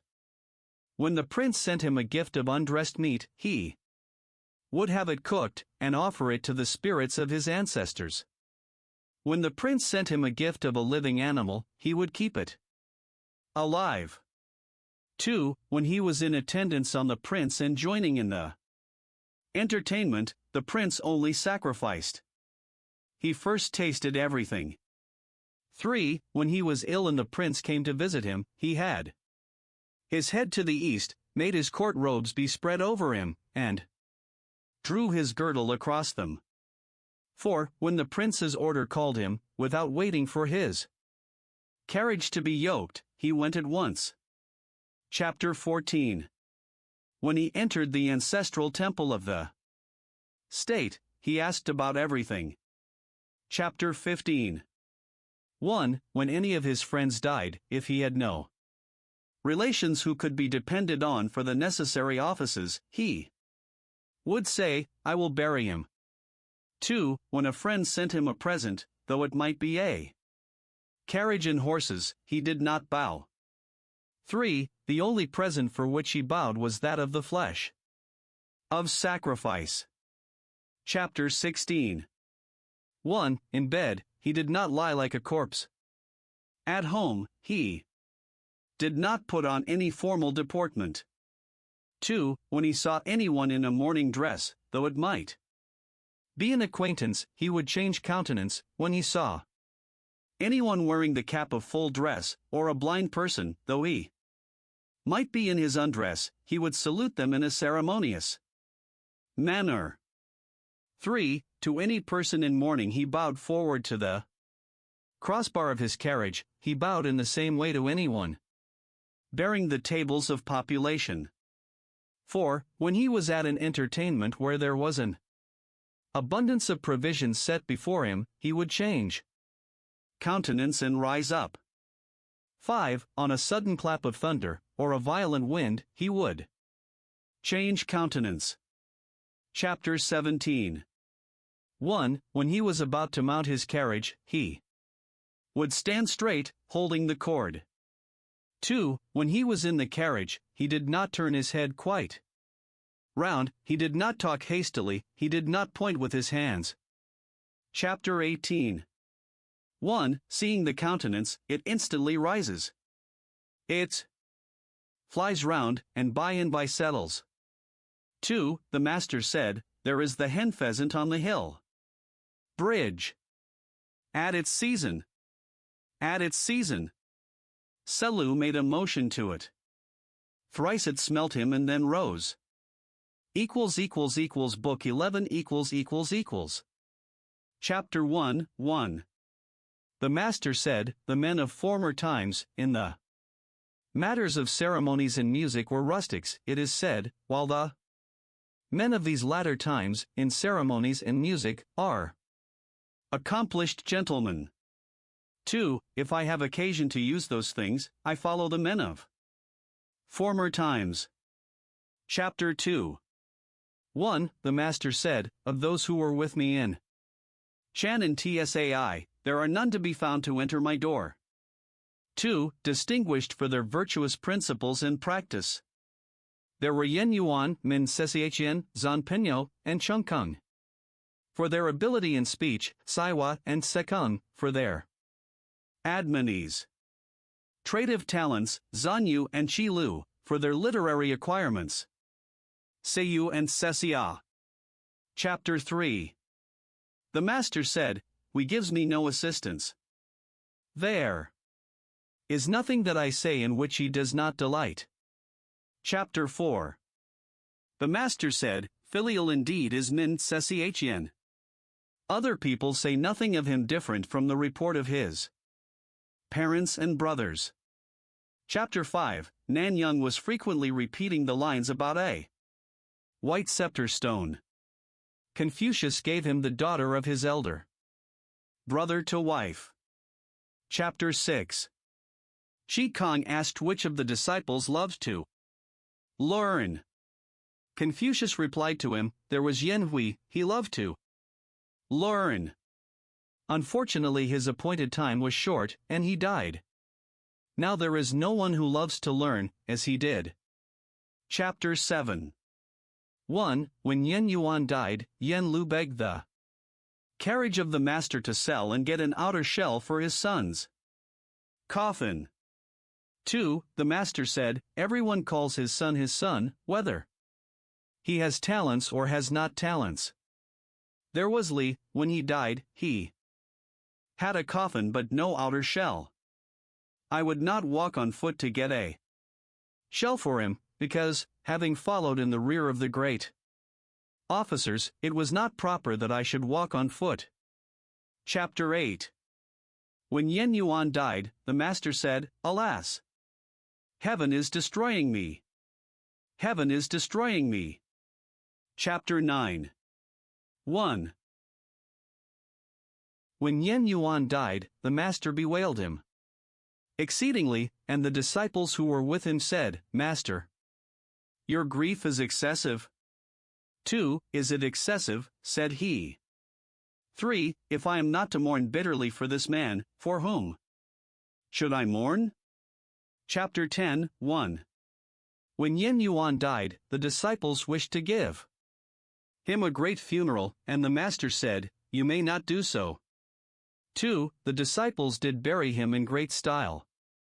3. The master said, he behaved towards me as his father. I have not been able to treat him as my son. The fault is not mine, it belongs to you, O disciples. Chapter 11. Shi Lu asked about serving the spirits of the dead.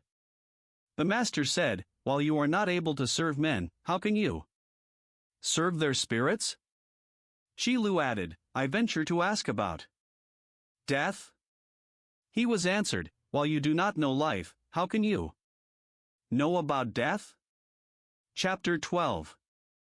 1. The disciple Min was standing by his side, looking bland and precise, Selu, looking bold and soldierly, Zun. Yu and Sekung, with a free and straightforward manner. The master was pleased. 2. He said, you, there, he will not die a natural death. Chapter 13. 1. Some parties in Lu were going to take down and rebuild the long treasury. 2. Min Session said, suppose it were to be repaired after its old style, why must it be altered and made anew? 3. The master said, this man seldom speaks, when he does, he is sure to hit the point. Chapter 14. 1. The master said, what has the lute of you to do in my door? 2. The other disciples began not to respect Selu. The master said, you has ascended to the hall, though he has not yet passed into the inner apartments. Chapter 15. 1. Sekung asked which of the two, Shi or Shang, was the superior. The master said, she goes beyond the do mean, and Shang does not come up to it. 2. Then, said Sekung, the superiority is with Shi, I suppose. 3. The master said, to go beyond is as wrong as to fall short. Chapter 16. 1. The head of the chief family was richer than the Duke of Chao had been, and yet Chiu collected his imposts for him and increased his wealth. 2. The master said, he is no disciple of mine. My little children, beat the drum and assail him. Chapter 17. 1. Chai is simple. 2. Sean is dull. 3. She is specious. 4. U is coarse. Chapter 18. 1. The master said, there is Hui. He has nearly attained to perfect virtue. He is often in want.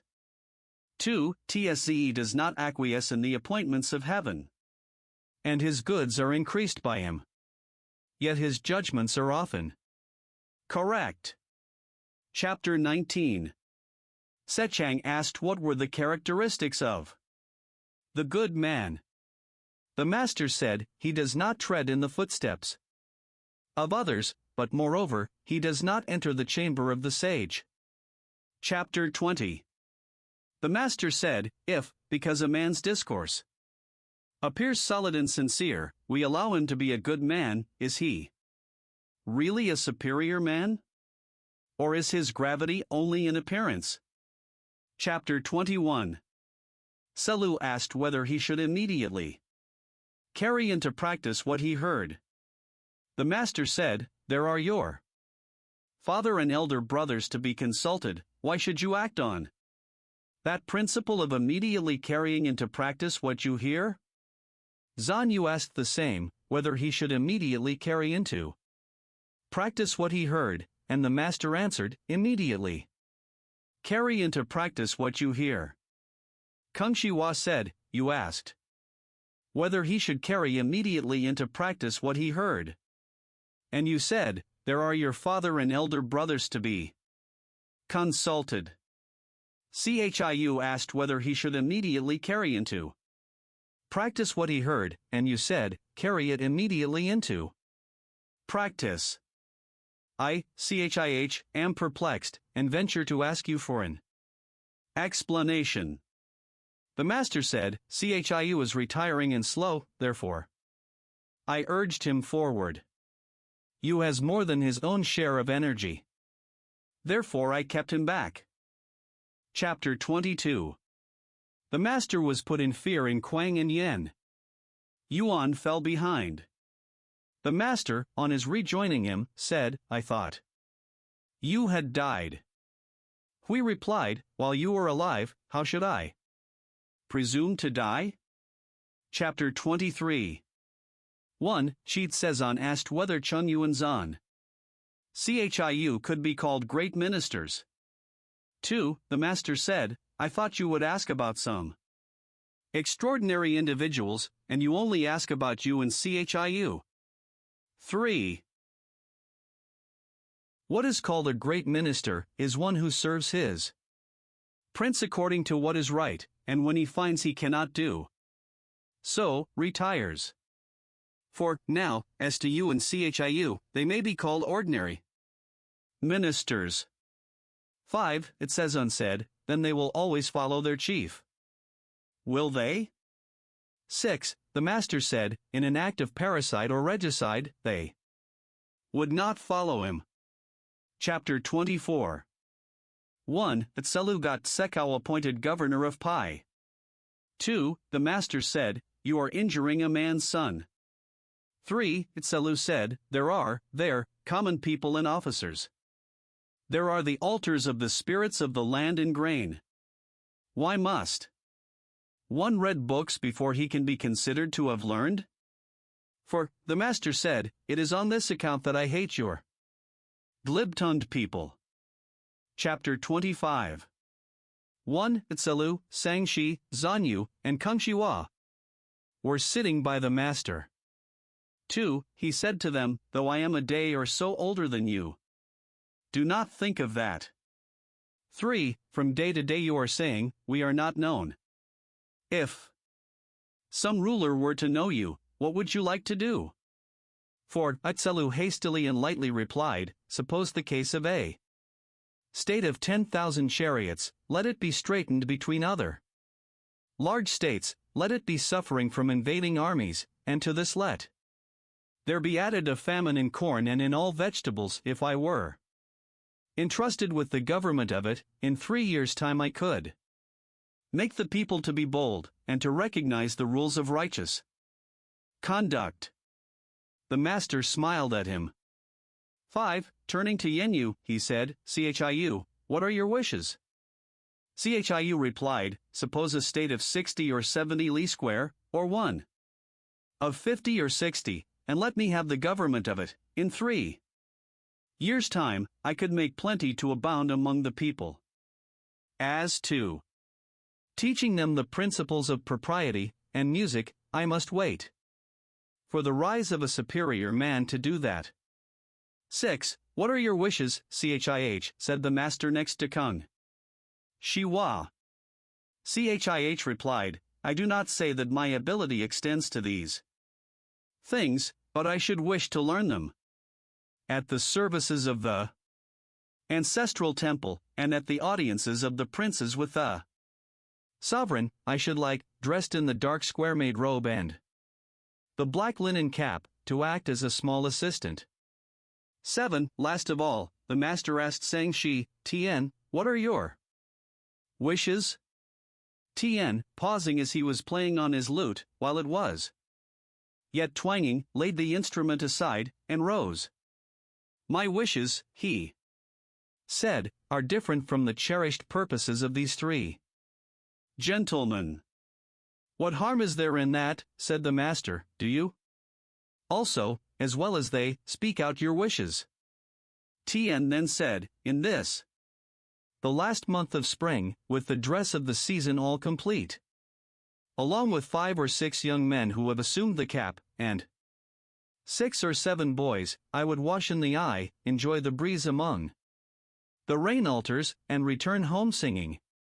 The master heaved a sigh and said, I give my approval to Tien. 8. The 3 others having gone out, Sang Shi remained behind, and said, what do you think of the words of these 3 friends? The master replied, they simply told each one his wishes. 9. She pursued, Master, why did you smile at you? 10. He was answered, the management of a state demands the rules of propriety. His words were not humble, therefore I smiled at him. 11. She again said, but was it not a state which Chiu proposed for himself? The reply was, yes. Did you ever see a territory of 60 or 70 li or 1 of 50 or 60, which was not a state? 12. Once more, she inquired, and was it not a state which Chih proposed for himself?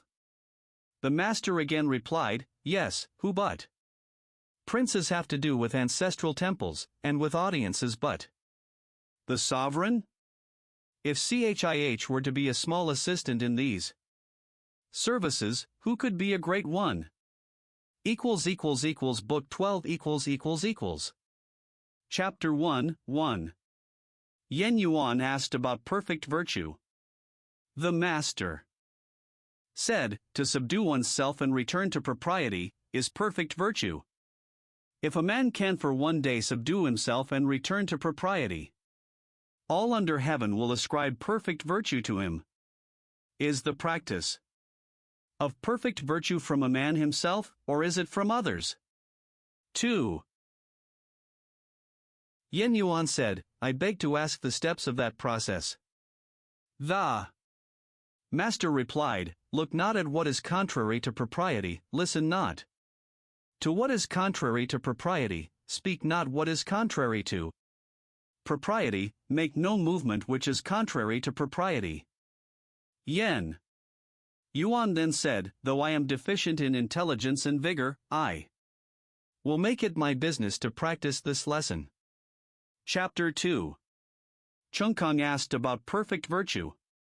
The master said, it is, when you go abroad, to behave to everyone as if you were receiving a great guest, to employ the people as if you were assisting at a great sacrifice, not to do to others as you would not wish done to yourself, to have no murmuring against you in the country, and none in the family. Chungkung said, though I am deficient in intelligence and vigor, I will make it my business to practice this lesson. Chapter 3. 1. Ziman asked about perfect virtue. 2. The master said, the man of perfect virtue is cautious and slow in his speech. 3. Cautious and slow in his speech, said Nyo, is this what is meant by perfect virtue? The master said, when a man feels the difficulty of doing, can he be other than cautious and slow in speaking? Chapter 4. 1. Ziman Nyo asked about the superior man. The master said, the superior man has neither anxiety nor fear. 2. Being without anxiety or fear, said Nui, does this constitute what we call the superior man? 3. The master said, when internal examination discovers nothing wrong, what is there to be anxious about, what is there to fear? Chapter 5, 1. Ziman Yo, full of anxiety, said, other men all have their brothers, I only have not. 2. Sesia said to him, there is the following saying which I have heard. 3. That death and life have their determined appointment, riches and honors depend upon heaven. For, let the superior man never fail reverentially to order his own conduct, and let him be respectful to others and observant of propriety, then all within the 4 seas will be his brothers. What has the superior man to do with being distressed because he has no brothers? Chapter 6. Sechang asked what constituted intelligence. The master said, he with whom neither slander that gradually soaks into the mind, nor statements that startle like a wound in the flesh, are successful, may be called intelligent indeed. Yeah, he with whom neither soaking slander nor startling statements are successful, may be called far-seeing. Chapter 7. 1. Sekong asked about government. The master said, the requisites of government are that there be sufficiency of food, sufficiency of military equipment, and the confidence of the people in their ruler. 2. Sekong said, if it cannot be helped, and one of these must be dispensed with, which of the 3 should be foregone? First, the military equipment, said the master. 3. Sekong again asked, if it cannot be helped, and one of the remaining 2 must be dispensed with, which of them should be foregone? The master answered, part with the food. From of old, death has been the lot of all men, but if the people have no faith in their rulers, there is no standing for the state. Chapter 8. 1. Chi Tsesiachang said, in a superior man it is only the substantial qualities which are wanted, why should we seek for ornamental accomplishments? 2. Sekong said, alas! Your words, sir, show you to be a superior man, but 4 horses cannot overtake the tongue. 3. Ornament is as substance, substance is as ornament. The hide of a tiger or a leopard stripped of its hair is like the hide of a dog or a goat stripped of its hair. Chapter 9. 1. The Duke Ai inquired of Yuzo, saying, the year is one of scarcity, and the returns for expenditure are not sufficient, what is to be done? 2. Yuzo replied to him, why not simply tithe the people? 3. With 2 tenths, said the Duke, I find it not enough, how could I do with that system of 1/10? For, Yuzo answered, if the people have plenty, their prince will not be left to want alone. If the people are in want, their prince cannot enjoy plenty alone. Chapter 10, 1. Sechang having asked how virtue was to be exalted, and delusions to be discovered, the master said, hold faithfulness and sincerity as first principles, and be moving continually to what is right, this is the way to exalt one's virtue. 2. You love a man and wish him to live, you hate him and wish him to die. Having wished him to live, you also wish him to die. This is a case of delusion. 3. It may not be on account of her being rich, yet you come to make a difference. Chapter 11. 1. The Duke Qing of Qi asked Confucius about government. 2. Confucius replied, "There is government when the prince is prince, and the minister is minister, when the father is father, and the son is son." 3. "Good," said the Duke, "if, indeed, the prince be not prince, the minister not minister, the father not father, and the son not son. Although I have my revenue, can I enjoy it?" Chapter 12. 1. The master said, "Ah!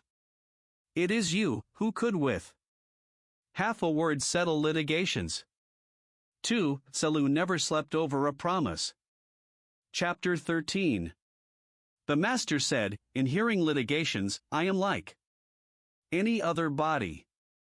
What is necessary, however, is to cause the people to have no litigations." Chapter 14. Sechang asked about government. The master said, "The art of governing is to keep its affairs before the mind without weariness, and to practice them with undeviating consistency." Chapter 15. The master said, by extensively studying all learning, and keeping himself under the restraint of the rules of propriety, one may thus likewise not err from what is right. Chapter 16. The master said, "The superior man seeks to perfect the admirable qualities of men, and does not seek to perfect their bad qualities. The mean man does the opposite of this." Chapter 17. Shi Kong asked Confucius about government. Confucius replied, "To govern means to rectify. If you lead on the people with correctness, who will dare not to be correct?" Chapter 18. Shi Kong, distressed about the number of thieves in the state, inquired of Confucius how to do away with them. Confucius said, "If you, sir, were not covetous, although you should reward them to do it, they would not steal." Chapter 19. Shi Kong asked Confucius about government, saying, "What do you say to killing the unprincipled for the good of the principled?" Confucius replied, "Sir, in carrying on your government, why should you use killing at all? Let your evinced desires be for what is good, and the people will be good." The relation between superiors and inferiors is like that between the wind and the grass. The grass must bend when the wind blows across it. Chapter 20. 1. Sechang asked, "What must the officer be, who may be said to be distinguished?" 2. The master said, "What is it you call being distinguished?" 3. Sechang replied, "It is to be heard of through the state, to be heard of throughout his clan." For, the master said, that is notoriety, not distinction. 5. Now the man of distinction is solid and straightforward, and loves righteousness. He examines people's words, and looks at their countenances. He is anxious to humble himself to others. Such a man will be distinguished in the country, he will be distinguished in his clan. 6. As to the man of notoriety, he assumes the appearance of virtue, but his actions are opposed to it, and he rests in this character without any doubts about himself. Such a man will be heard of in the country, he will be heard of in the clan. Chapter 21. 1. Fan Chih rambling with the master under the trees about the rain altars, said, "I venture to ask how to exalt virtue, to correct cherished evil, and to discover delusions." 2. The master said, "Truly a good question." 3. If doing what is to be done be made the first business, and success a secondary consideration, is not this the way to exalt virtue? To assail one's own wickedness and not assail that of others, is not this the way to correct cherished evil? 4a. Mourning's anger to disregard one's own life, and involve that of his parents, is not this a case of delusion? Chapter 22. 1. Fan Chih asked about benevolence. The Master said, "It is to love all men." He asked about knowledge. The Master said, "It is to know all men." 2. Fan Chih did not immediately understand these answers. 3. The Master said, "Employ the upright and put aside all the crooked, in this way the crooked can be made to be upright." 4. Fan Chih retired, and, seeing Sesia, he said to him, "A little while ago, I had an interview with our master, and asked him about knowledge. He said, 'Employ the upright, and put aside all the crooked, in this way, the crooked will be made to be upright.'" What did he mean? 5. Sesia said, "Truly rich is his saying." 6. Shun, being in possession of the kingdom, selected from among all the people, and employed Kaoyao, on which all who were devoid of virtue disappeared. Tang, being in possession of the kingdom, selected from among all the people, and employed Yin. And all who were devoid of virtue disappeared. Chapter 23. Sekong asked about friendship. The Master said, "Faithfully admonish your friend, and skillfully lead him on. If you find him impracticable, stop. Do not disgrace yourself." Chapter 24. The philosopher Sang said, "The superior man, on grounds of culture, meets with his friends, and by their friendship helps his virtue." Book 13 ===. Chapter 1. Selu asked about government. The Master said, "Go before the people with your example, and be laborious in their affairs." 2. He requested further instruction, and was answered, "Be not weary in these things." Chapter 2. 1. Chung-kung, being chief minister to the head of the Chi family, asked about government. The Master said, "Employ first the services of your various officers, pardon small faults, and raise to office men of virtue and talents." 2. Chung-kung said, "How shall I know the men of virtue and talent, so that I may raise them to office?" He was answered, "Raise to office those whom you know. As to those whom you do not know, will others neglect them?" Chapter 3. 1. Selu said, "The ruler of Wei has been waiting for you, in order with you to administer the government. What will you consider the first thing to be done?"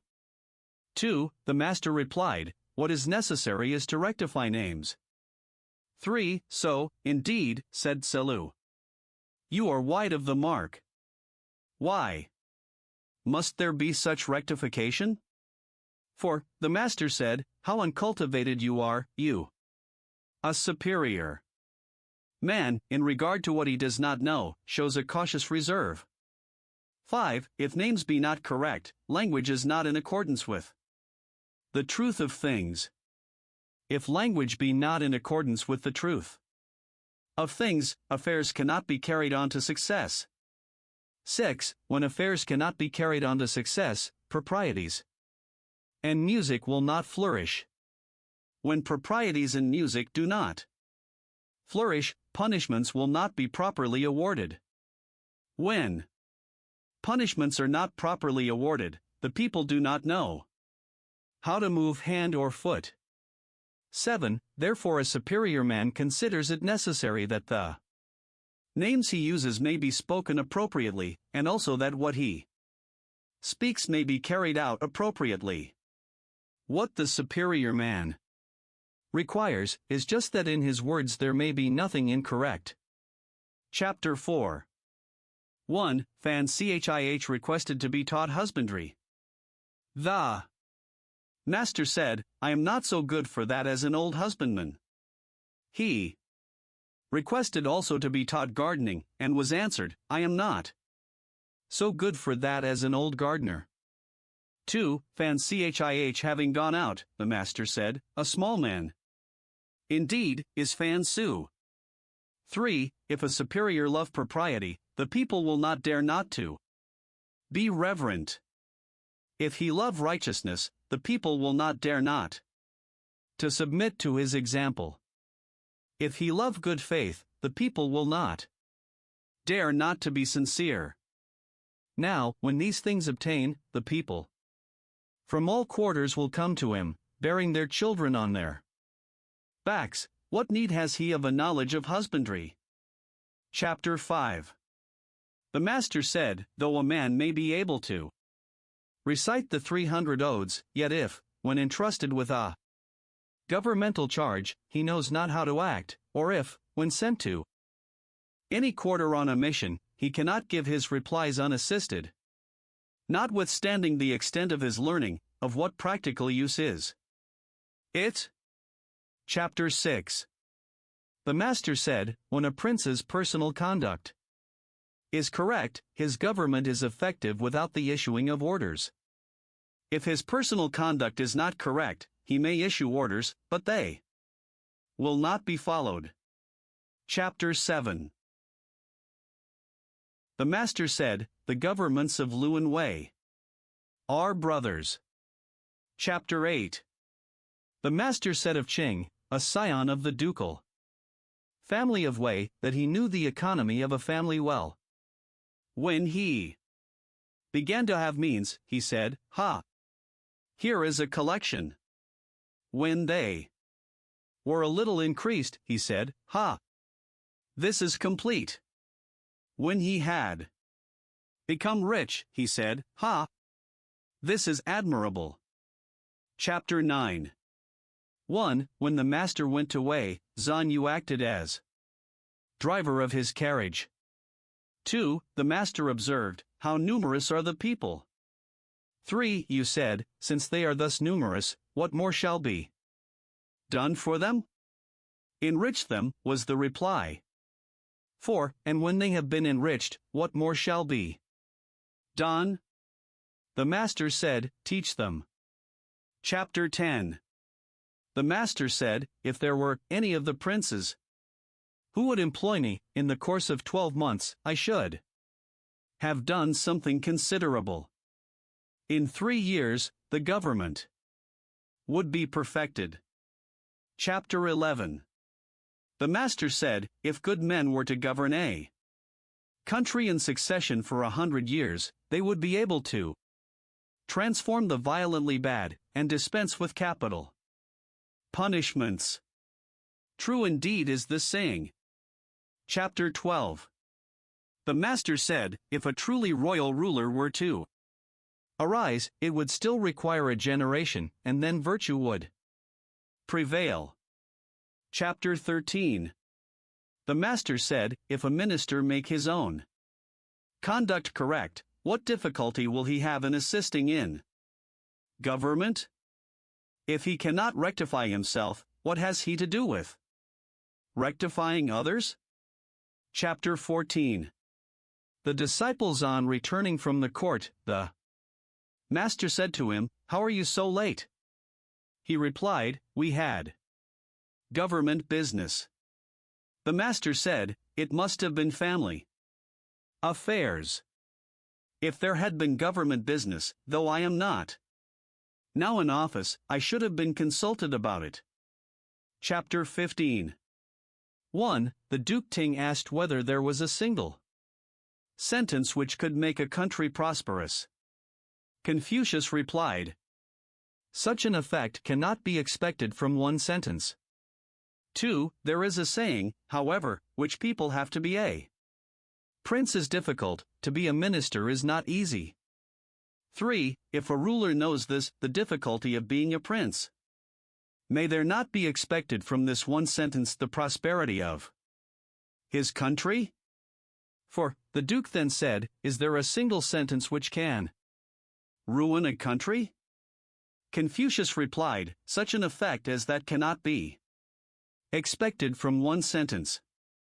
There is, however, the saying which people have I have no pleasure in being a prince, but only in that no one can offer any opposition to what I say.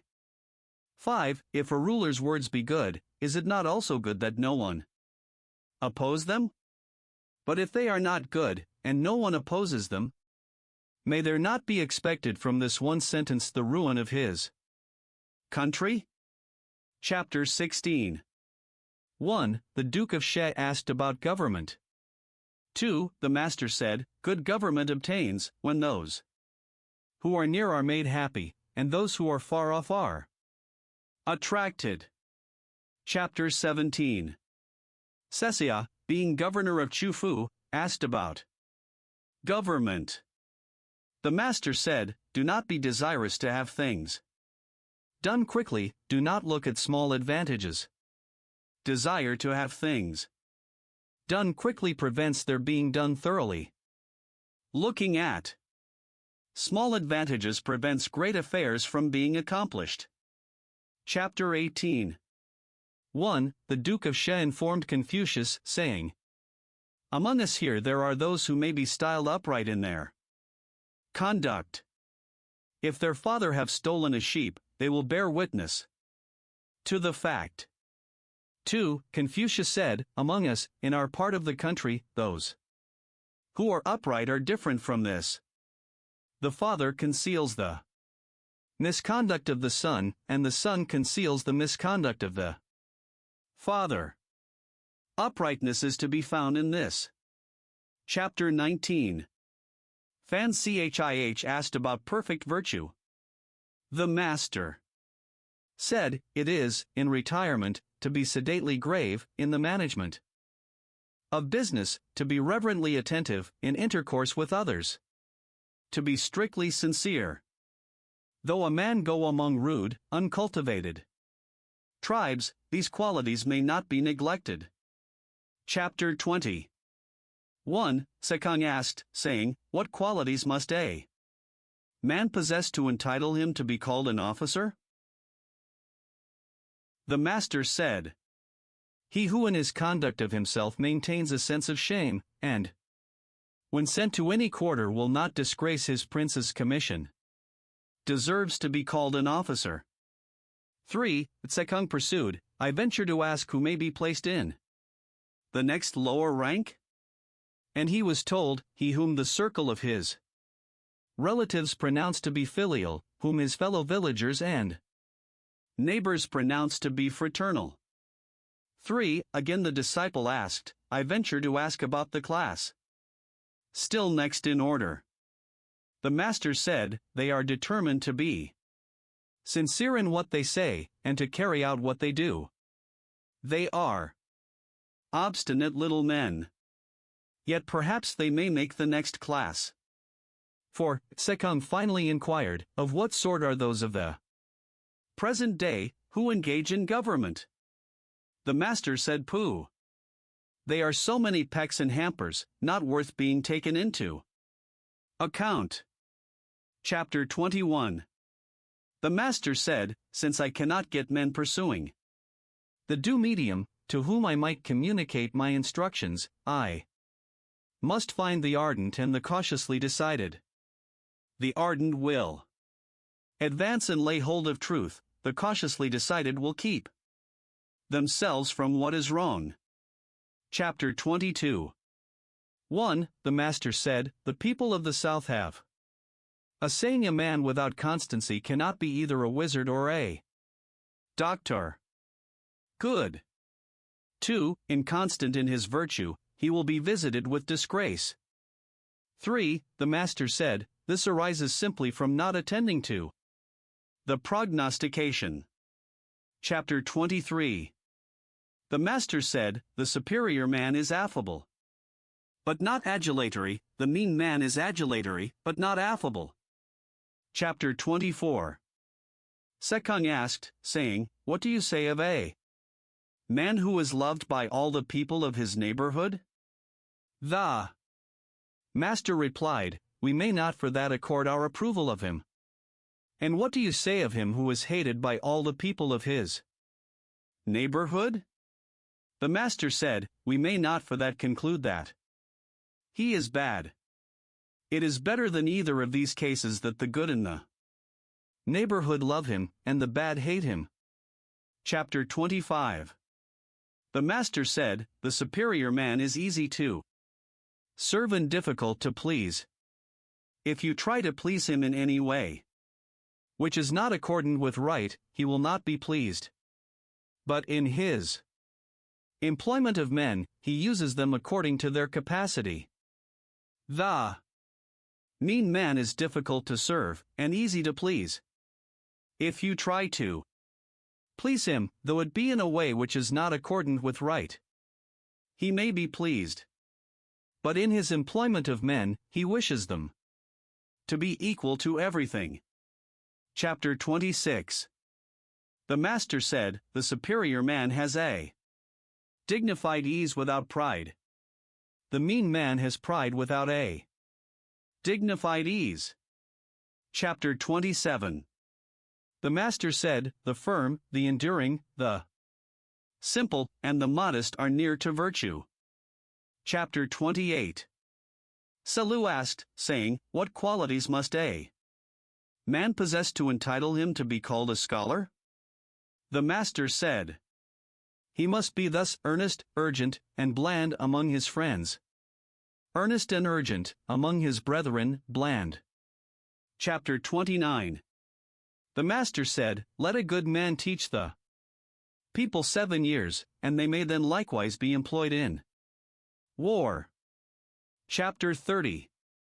The master said, to lead an uninstructed people to war is to throw them away.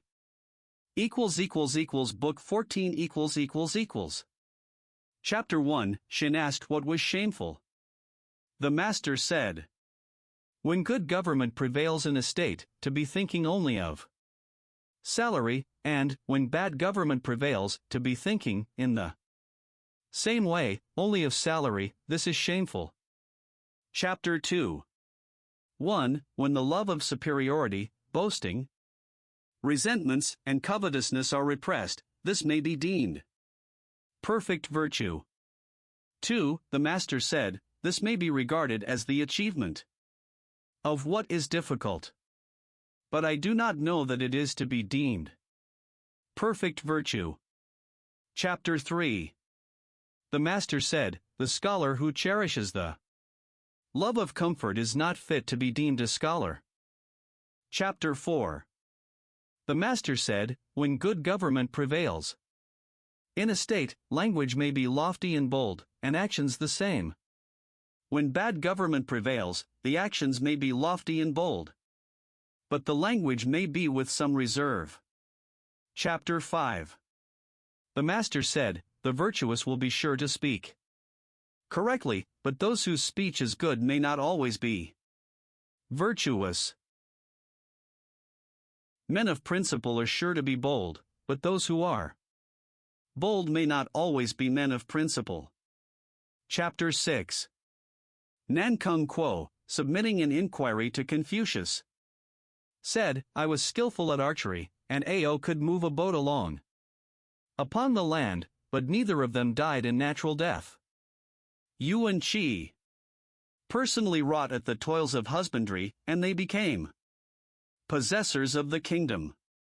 The master made no reply, but when Nankung Kuo went out, he said, a superior man indeed is this. Esteemer of virtue indeed is this. Chapter 7.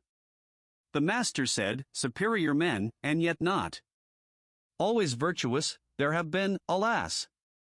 But there never has been a mean man, and, at the same time, virtuous. Chapter 8. The master said, can there be love which does not lead to strictness with its object?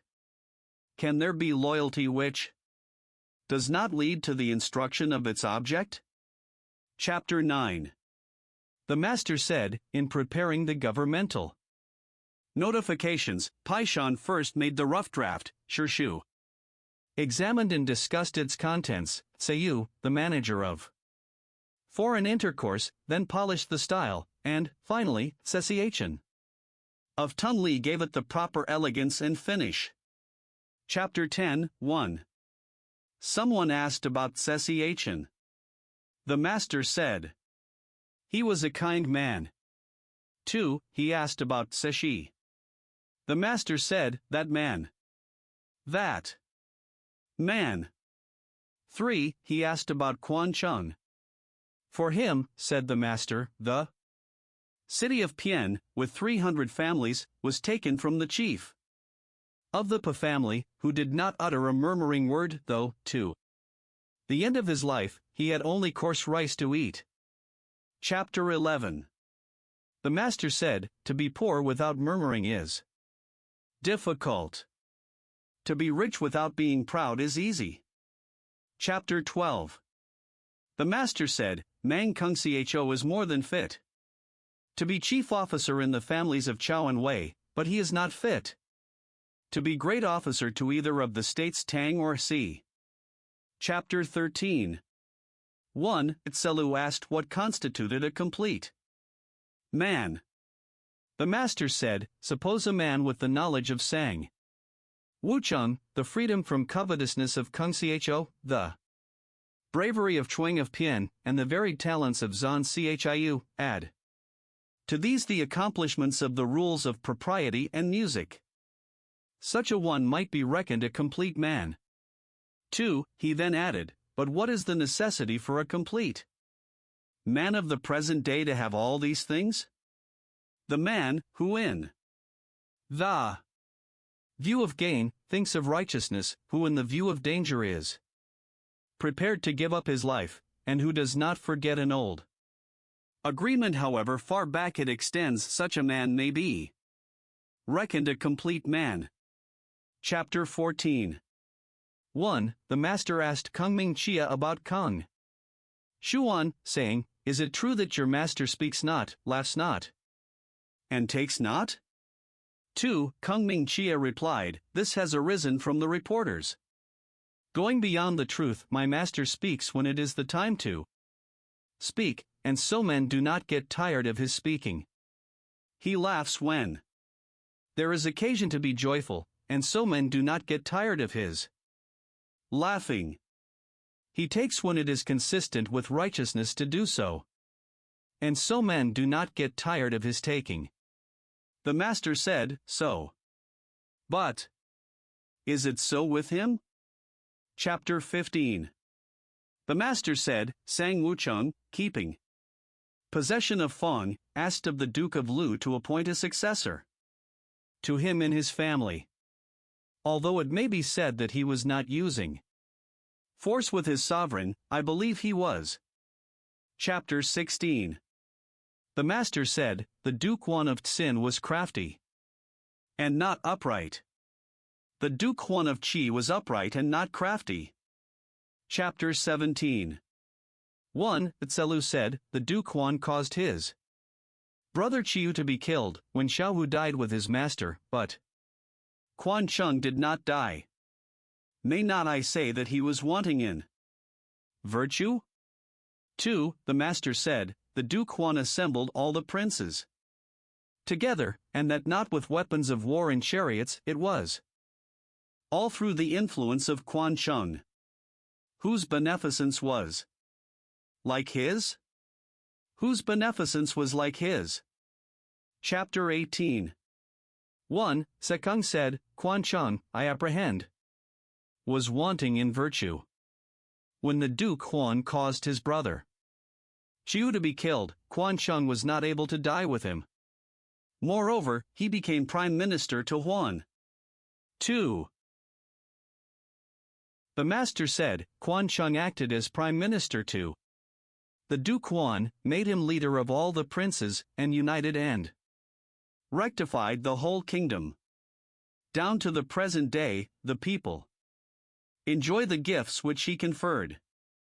But for Quan Chung, we should now be wearing our hair unbound, and the lappets of our coats buttoning on the left side." 3. Will you require from him the small fidelity of common men and common women, who would commit suicide in a stream or ditch, no one knowing anything about them? Chapter 19. 1. The great officer, Shin, who had been family Minister to Kungshuan, ascended to the prince's court in company with 1. 2. The master, having heard of it, said, he deserved to be considered Wan, the accomplished. Chapter 20.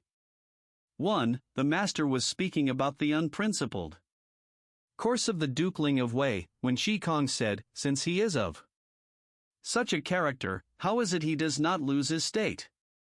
2. Confucius said, the Chungshuyu has the superintendence of his guests and of strangers, the litanist, 2, has the management of his ancestral temple, and Wang Sun Xia has the direction of the army and forces. With such officers as these, how should he lose his state? Chapter 21. The master said, he who speaks without modesty will find it difficult to make his words good. Chapter 22. 1. Chan Chang murdered the Duke Qian of Qi. 2. Confucius bathed, went to court, and informed the Duke Ai, saying, Chan Hang has slain his sovereign. I beg that you will undertake to punish him. 3. The Duke said, inform the chiefs of the 3 families of it. For Confucius retired, and said, following in the rear of the great officers, I did not dare not to represent such a matter, and my prince says, inform the chiefs of the 3 families of it. 5. He went to the chiefs, and informed them, but they would not act. Confucius then said, following in the rear of the great officers, I did not dare not to represent such a matter. Chapter 23. Selu asked how a ruler should be served. The master said, do not impose on him, and, moreover, withstand him to his face. Chapter 24. The master said, the progress of the superior man is upwards, the progress of the mean man is downwards. Chapter 25. The master said, in ancient times, men learned with a view to their own improvement. Nowadays, men learn with a view to the approbation of others. Chapter 26. 1. Zhu Puyu sent a messenger with friendly inquiries to Confucius. 2. Confucius sat with him and questioned him. What, said he, is your master engaged in? The messenger replied, my master is anxious to make his false view, but he has not yet succeeded. He then went out, and the master said, a messenger indeed. A messenger indeed. Chapter 27. The master said, he who is not in any particular office has nothing to do with plans for the administration of its duties. Chapter 28. The philosopher Sang said, the superior man in his thoughts does not go out of his place. Chapter 29. The master said, the superior man is modest in his speech, but exceeds in his actions. Chapter 30. 1. The master said, the way of the superior man is threefold, but I am not equal to it. Virtuous, he is free from anxieties; wise, he is free from perplexities; bold, he is free from fear. 2. Sekung said, Master, that is what you yourself say. Chapter 31. Sekung was in the habit of comparing men together. The master said, Se must have reached a high pitch of excellence. Now, I have not leisure for this. Chapter 32. The master said, I will not be concerned at men's not knowing me, I will be concerned at my own want of ability. Chapter 33. The master said, he who does not anticipate attempts to deceive him, nor think beforehand of his not being believed, and yet apprehends these things readily when they occur, is he not a man of superior worth? Chapter 34. 1. Wei Shang Mao said to Confucius, Chiu, how is it that you keep roosting about? Is it not that you are an insinuating talker? 2. Confucius said, I do not dare to play the part of such a talker, but I hate obstinacy. Chapter 35. The master said, a horse is called a chi, not because of its strength, but because of its other good qualities. Chapter 36. 1. Someone said, what do you say concerning the principle that injury should be recompensed with kindness? 2. The master said, with what then will you recompense kindness? 3. Recompense injury with justice, and recompense kindness with kindness. Chapter 37. 1. The master said, alas! There is no one that knows me. 2. Sekung said, what do you mean by thus saying that no one knows you? The master replied, I do not murmur against heaven.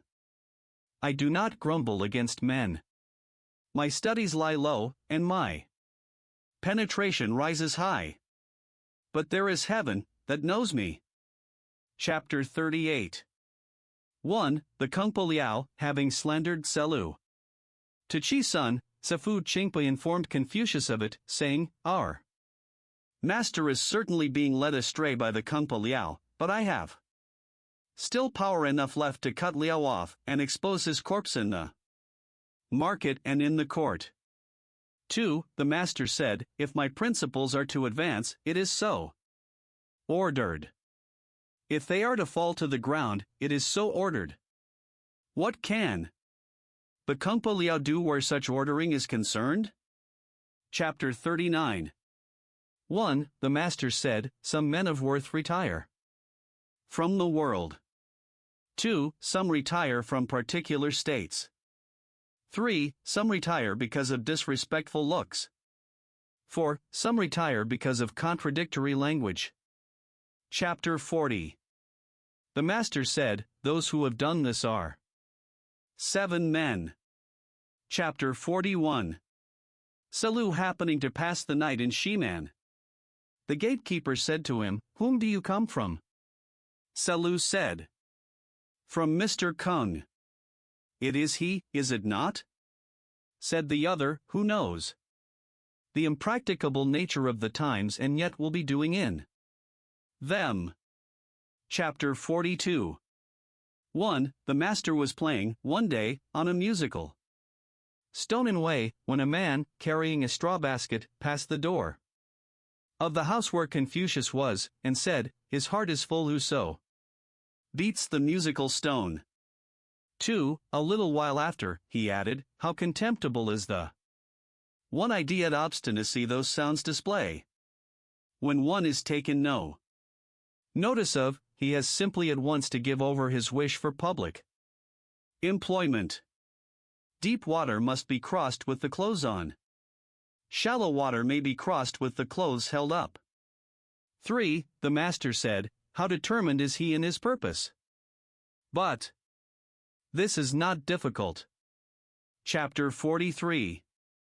1. Sechang said, what is meant when the shoe says that Cao Tsung, while observing the usual imperial mourning, was for 3 years without speaking? 2. The master said, why must Cao Tsung be referred to as an example of this? The ancients all did so. When the sovereign died, the officers all attended to their several duties, taking instructions from the prime minister for 3 years. Chapter 44. The master said, when rulers love to observe the rules of propriety, the people respond readily to the calls on them for service. Chapter 45. Selu asked what constituted the superior man. The master said, the cultivation of himself in reverential carefulness. And is this all? Said Selu. He cultivates himself so as to give rest to others, was the reply. And is this all? Again asked Selu. The master said, he cultivates himself so as to give rest to all the people. He cultivates himself so as to give rest to all. The people, even Yao and Shun, were still solicitous about this. Chapter 46. Yuan Zhang was squatting on his heels, and so waited the approach of the master, who said to him, in youth, not humble as befits a junior, in manhood, doing nothing worthy of being handed down, and living on to old age, or this is to be a pest. With this he hit him on the shank with his staff. Chapter 46. 1. A youth of the village of Chu was employed by Confucius to carry the messages between him and his visitors. Someone asked about him, saying, I suppose he has made great progress. 2. The master said, I observe that he is fond of occupying the seat of a full-grown man. I observe that he walks shoulder to shoulder with his elders. He is not one who is seeking to make progress in learning. He wishes quickly to become a man. Book 15 Chapter 1, 1. The Duke Ling of Wei asked Confucius about tactics. Confucius replied, I have heard all about sacrificial vessels, but I have not learned military matters. On this, he took his departure the next day. 2. When he was in Shan, their provisions were exhausted, and his followers became so ill that they were unable to rise. 3. At Selu, with evident dissatisfaction, said, Has the superior man likewise to endure in this way? The master said, The superior man may indeed have to endure want, but the mean man, when he is in want, gives way to unbridled license. Chapter 2. 1. The master said, Tsze, you think, I suppose, that I am one who learns many things and keeps them in memory? 2. Sekung replied, Yes, but perhaps it is not so? 3. No, was the answer, I seek a unity all-pervading. Chapter 3. The master said, You, those who know virtue are few. Chapter 4. The master said, May not shun be instanced as having governed efficiently without exertion? What did he do? He did nothing but gravely and reverently occupy his royal seat. Chapter 5, 1. Sechang asked how a man should conduct himself, so as to be everywhere appreciated. 2. The master said, Let his words be sincere and truthful, and his actions honorable and careful, such conduct may be practiced among the rude tribes of the south or the north. If his words be not sincere and truthful and his actions not honorable and careful, will he, with such conduct, be appreciated, even in his neighborhood? 3. When he is standing, let him see those two things, as it were, fronting him. When he is in a carriage, let him see them attached to the yoke. Then may he subsequently carry them into practice. For Sechang wrote these counsels on the end of his sash. Chapter 6. 1. The master said, Truly straightforward was the historiographer Yu. When good government prevailed in his state, he was like an arrow. When bad government prevailed, he was like an arrow. 2. A superior man indeed is Chu Pu. When good government prevails in his state, he is to be found in office. When bad government prevails, he can roll his principles up and keep them in his breast. Chapter 7. The master said, When a man may be spoken with, not to speak to him is to err in reference to the man. When a man may not be spoken with, to speak to him is to err in reference to our words. The wise err neither in regard to their man nor to their words. Chapter 8. The master said, The determined scholar and the man of virtue will not seek to live at the expense of injuring their virtue. They will even sacrifice their lives to preserve their virtue. Complete. Chapter 9. Sekung asked about the practice of virtue. The Master said, the mechanic, who wishes to do his work well, must first sharpen his tools. When you are living in any state, take service with the most worthy among its great officers, and make friends of the most virtuous among its scholars. Chapter 10, 1.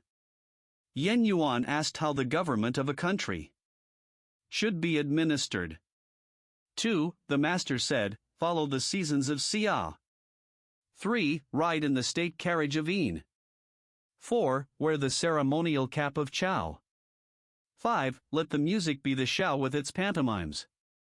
6. Banish the songs of Chang, and keep far from specious talkers. The songs of Chang are licentious, specious talkers are dangerous. Chapter 11. The master said, if a man take no thought about what is distant, he will find sorrow near at hand. Chapter 12. The master said, it is all over. I have not seen one who loves virtue as he loves beauty. Chapter 13. The master said, was not sang one like one who had stolen his situation. He knew the virtue and the talents of Hui of Lucia, and yet did not procure that he should stand with him in court. Chapter 14. The master said, he who requires much from himself and little from others, will keep himself from being the object of resentment. Chapter 15. The master said, when a man is not in the habit of saying, what shall I think of this?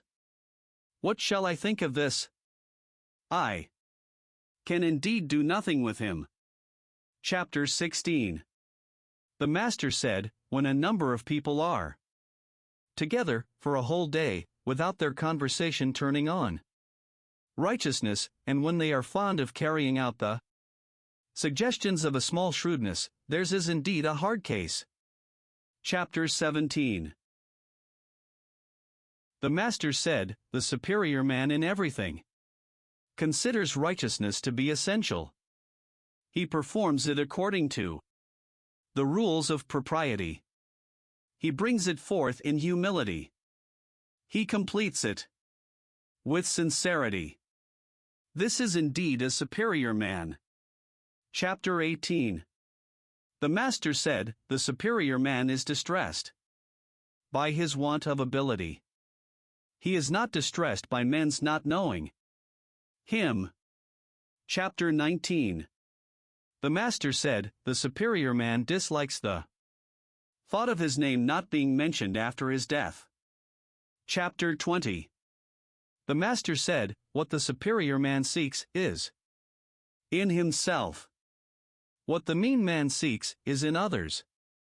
Chapter 21. The master said, the superior man is dignified, but does not wrangle. He is sociable, but not a partisan. Chapter 22. The master said, the superior man does not promote a man simply on account of his words, nor does he put aside good words because of the man. Chapter 23.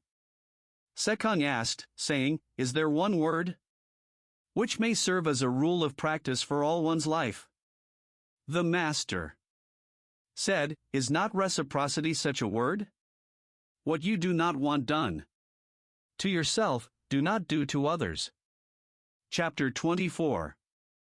1. The master said, in my dealings with men, whose evil do I blame, whose goodness do I praise, beyond what is proper? If I do sometimes exceed in praise, there must be ground for it in my examination of the individual. 2. This people supplied the ground why the 3 dynasties pursued the path of straightforwardness. Chapter 25. The master said, even in my early days, a historiographer would leave a blank in his text, and he who had a horse would lend him to another to ride. Now, alas, there are no such things. Chapter 26. The master said, specious words confound virtue. Want of forbearance in small matters confounds great plans. Chapter 27. The Master said, when the multitude hate a man, it is necessary to examine into the case. When the multitude like a man, it is necessary to examine into the case. Chapter 28.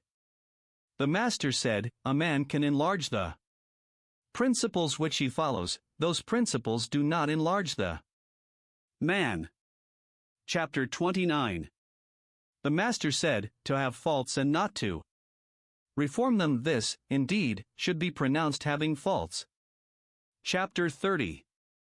The Master said, I have been the whole day without eating, and the whole night without sleeping, occupied with thinking. It was of no use. The better plan is to learn. Chapter 31.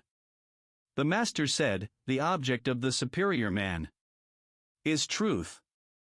Food is not his object. There is plowing, even in that. There is sometimes want. So with learning, emolument may be found in it. The superior man is anxious lest he should not get truth. He is not anxious lest poverty should come upon him. Chapter 32. 1. The Master said, when a man's knowledge is sufficient to attain, and his virtue is not sufficient to enable him to hold, whatever he may have gained, he will lose again. 2. When his knowledge is sufficient to attain, and he has virtue enough to hold fast, if he cannot govern with dignity, the people will not respect him. 3. When his knowledge is sufficient to attain, and he has virtue enough to hold fast, when he governs also with dignity, yet if he try to move the people contrary to the rules of propriety, a full excellence is not reached. Chapter 33. The Master said, the superior man cannot be known in little matters, but he may be entrusted with great concerns. The small man may not be entrusted with great concerns, but he may be known in little matters. Chapter 34. The Master said, virtue is more to man than either water or fire. I have seen men die from treading on water and fire, but I have never seen a man die from treading the course of virtue. Chapter 35. The Master said, let every man consider virtue as what devolves on himself. He may not yield the performance of it even to his teacher. Chapter 36. The Master said, the superior man is correctly firm, and not firm merely. Chapter 37. The Master said, a minister, in serving his prince, reverently discharges his duties, and makes his emolument a secondary consideration. Chapter 38. The Master said, in teaching there should be no distinction of classes. Chapter 39. The Master said, those whose courses are different cannot lay plans for one another. Chapter 40. The Master said, in language it is simply required that it convey the meaning. Chapter 41. 1. The music master, mean, having called upon him, when they came to the steps, the Master said, here are the steps. When they came to the mat for the guest to sit upon, he said, here is the mat. When all were seated, the Master informed him, saying, so and so is here, so and so is here. 2. The music master, mean, having gone out, Sechang asked, saying, is it the rule to tell those things to the music master? 3. The Master said, yes.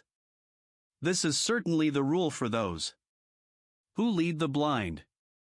Book 16 Chapter 1. 1. The head of the Qi family was going to attack Chuan Yu. 2. Zan Yu and Shi Lu had an interview with Confucius, and said, our chief, Qi, is going to commence operations against Chuan Yu. 3. Confucius said, Chiu, is it not you who are in fault here? 4. Now, in regard to Chuan Yu, long ago, a former king appointed its ruler to preside over the sacrifices to the eastern Meng. Moreover, it is in the midst of the territory of our state, and its ruler is a minister in direct connection with the sovereign. What has your chief to do with attacking it? 5. Zanyu said, our master wishes the thing, neither of us two ministers wishes it. 6. Confucius said, Chiu, there are the words of Chaozan. When he can put forth his ability, he takes his place in the ranks of office. When he finds himself unable to do so, he retires from it. How can he be used as a guide to a blind man, who does not support him when tottering, nor raise him up when fallen? 7. And further, you speak wrongly. When a tiger or rhinoceros escapes from his cage, when a tortoise or piece of jade is injured in its repository, whose is the fault? 8. Zanyu said, but at present, Chuan Yu is strong and near to Pi. If our chief do not now take it, it will hereafter be a sorrow to his descendants. 9. Confucius said, Chiu, the superior man hates that declining to say I want such and such a thing, and framing explanations for the conduct. 10. I have heard that rulers of states and chiefs of families are not troubled lest their people should be few, but are troubled lest they should not keep their several places, that they are not troubled with fears of poverty, but are troubled with fears of a want of contented repose among the people in their several places. For when the people keep their several places, there will be no poverty. When harmony prevails, there will be no scarcity of people, and when there is such a contented repose, there will be no rebellious upsettings. 11. So it is, therefore, if remoter people are not submissive. All the influences of civil culture and virtue are to be cultivated to attract them to be so, and when they have been so attracted, they must be made contented and tranquil. 12. Now, here are you and Chiu, assisting your chief. Remoter people are not submissive, and, with your help, he cannot attract them to him. In his own territory there are divisions and downfalls, leavings and separations, and, with your help, he cannot preserve it. 13. And yet he is planning these hostile movements within the state. I am afraid that the sorrow of the Chisun family will not be on account of Chuan Yu, but will be found within the screen of their own court. Chapter 2. 1. Confucius said, when good government prevails in the empire, ceremonies, music, and punitive military expeditions proceed from the Son of Heaven.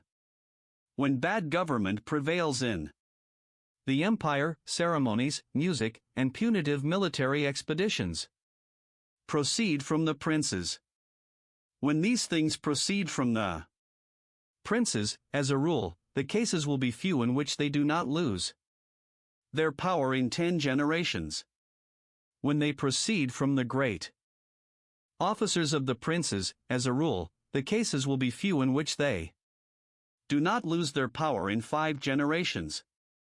When the subsidiary ministers of the great officers hold in their grasp the orders of the state, as a rule, the cases will be few in which they do not lose their power in 3 generations. 2. When right principles prevail in the kingdom, government will not be in the hands of the great officers. 3. When right principles prevail in the kingdom, there will be no discussions among the common people. Chapter 3. Confucius said, the revenue of the state has left the ducal house now for 5 generations. The government has been in the hands of the great officers for 4 generations. On this account, the descendants of the 3 Huan are much reduced. Chapter 4. Confucius said, there are 3 friendships which are advantageous, and 3 which are injurious. Friendship with the upright, friendship with the sincere, and friendship with the man of much observation, these are advantageous. Friendship with the man of specious airs, friendship with the insinuatingly soft, and friendship with the glib-tongued, these are injurious. Chapter 5, Confucius said, there are 3 things men find enjoyment in which are advantageous, and 3 things they find enjoyment in which are injurious.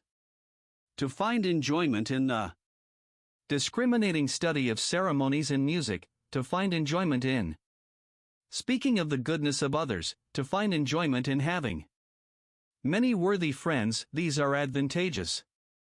To find enjoyment in extravagant pleasures, to find enjoyment in idleness and sauntering, to find enjoyment in the pleasures of feasting, these are injurious.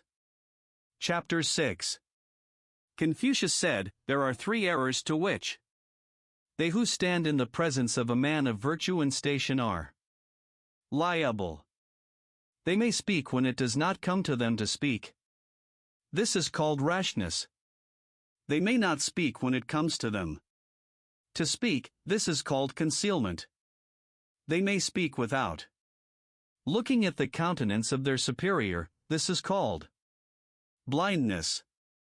Chapter 7.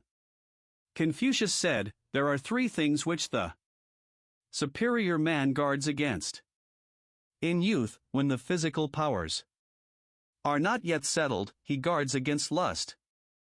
When he is strong and the physical powers are full of vigor, he guards against quarrelsomeness. When he is old, and the animal powers are decayed, he guards against covetousness. Chapter 8. 1. Confucius said, there are 3 things of which the superior man stands in awe.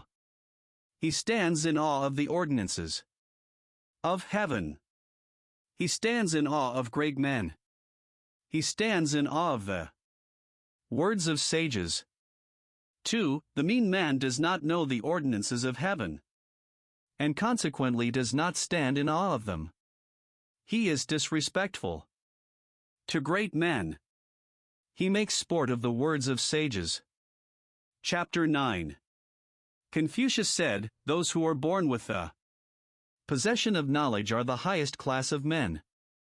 Those who learn, and so, readily, get possession of knowledge, are the next.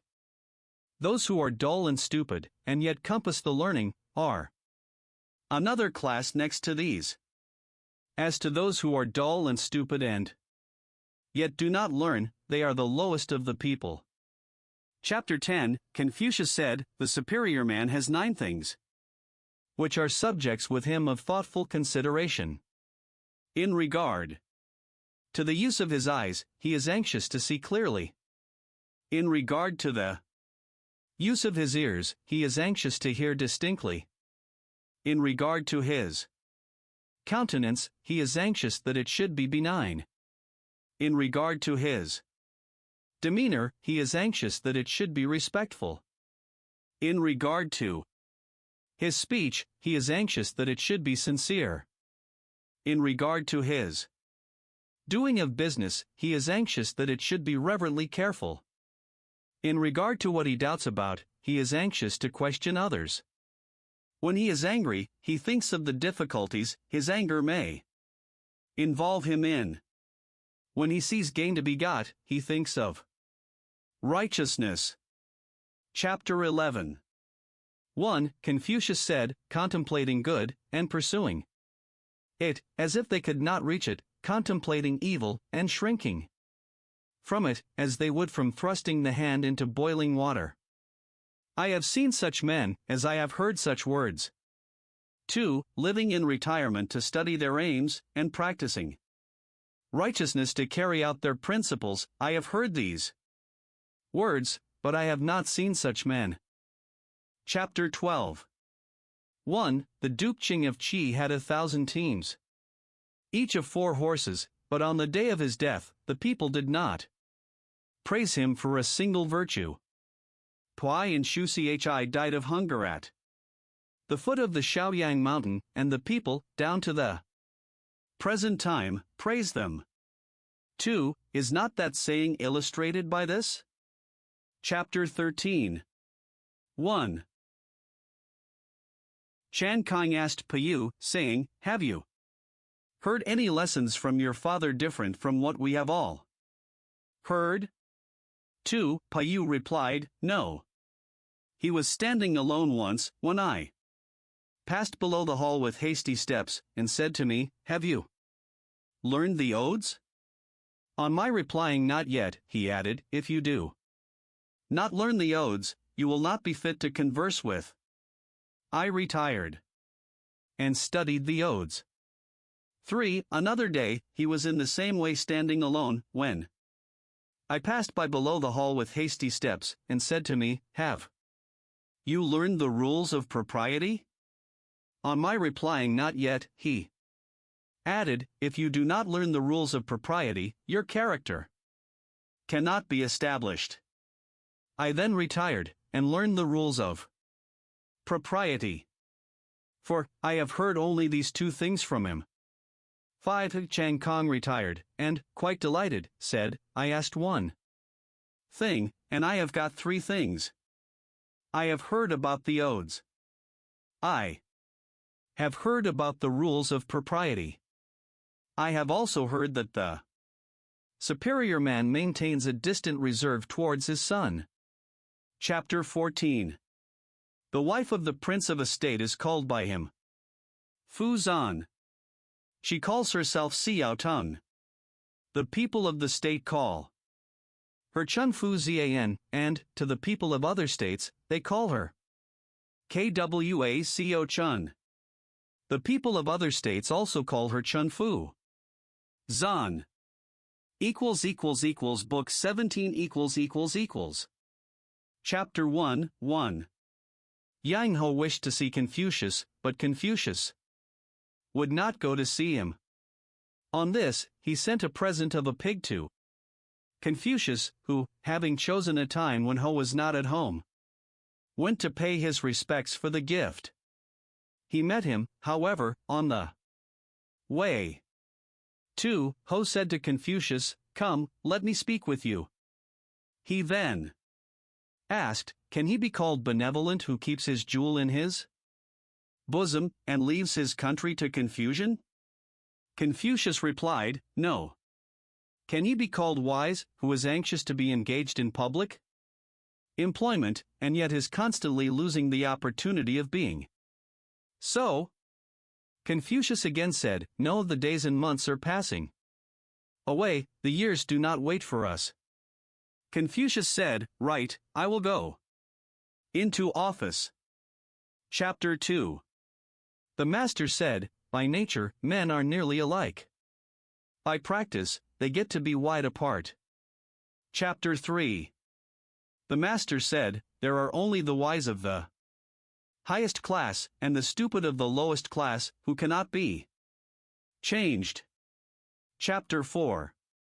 1. The master, having come to Wuxiechang, heard there the sound of stringed instruments and singing.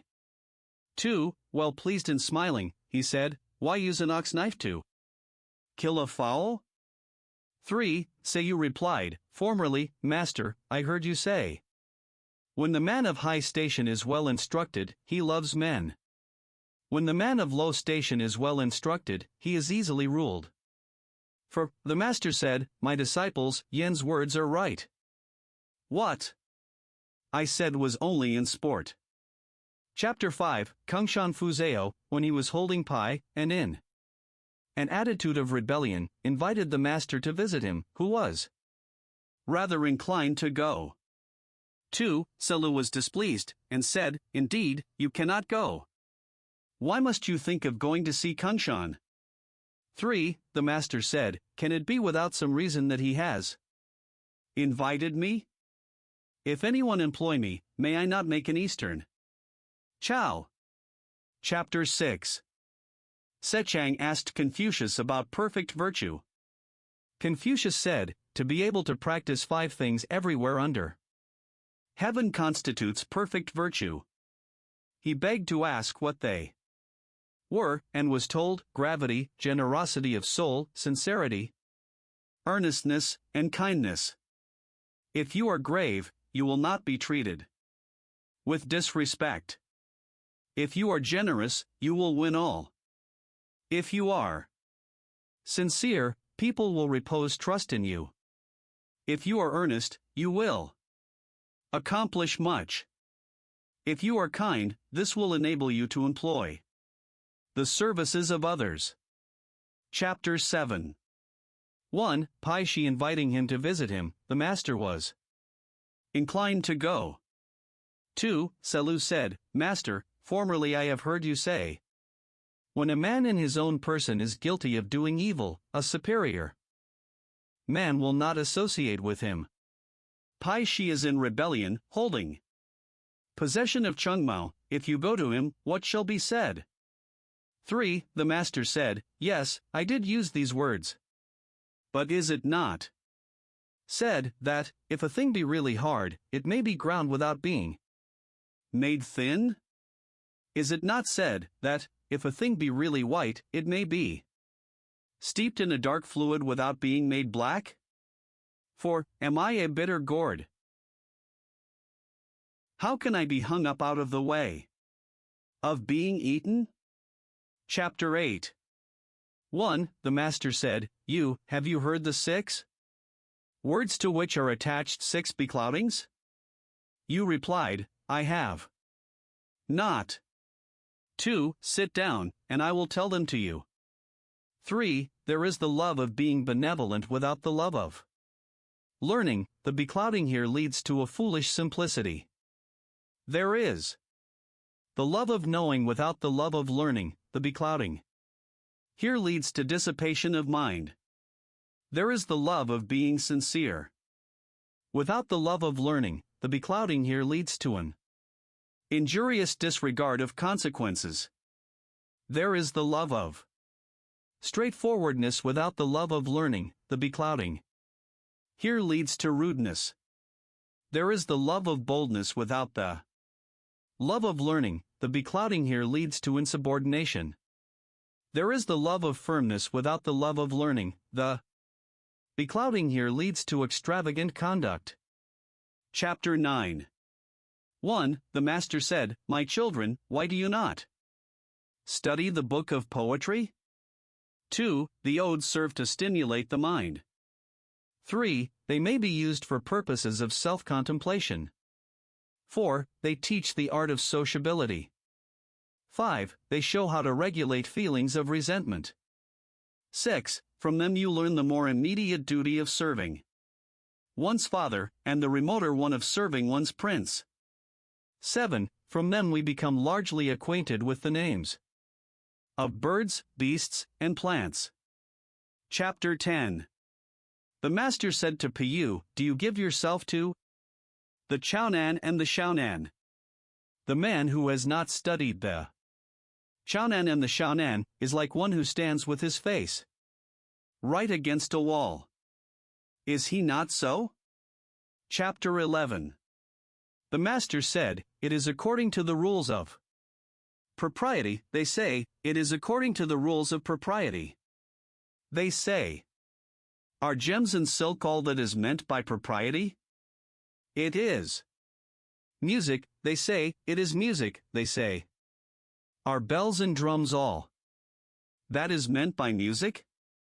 Chapter 12. The master said, He who puts on an appearance of stern firmness, while inwardly he is weak, is like one of the small mean people. Is he not like the thief who breaks through, or climbs over, a wall? Chapter 13. The master said, Your good, careful people of the villages are the thieves of virtue. Chapter 14.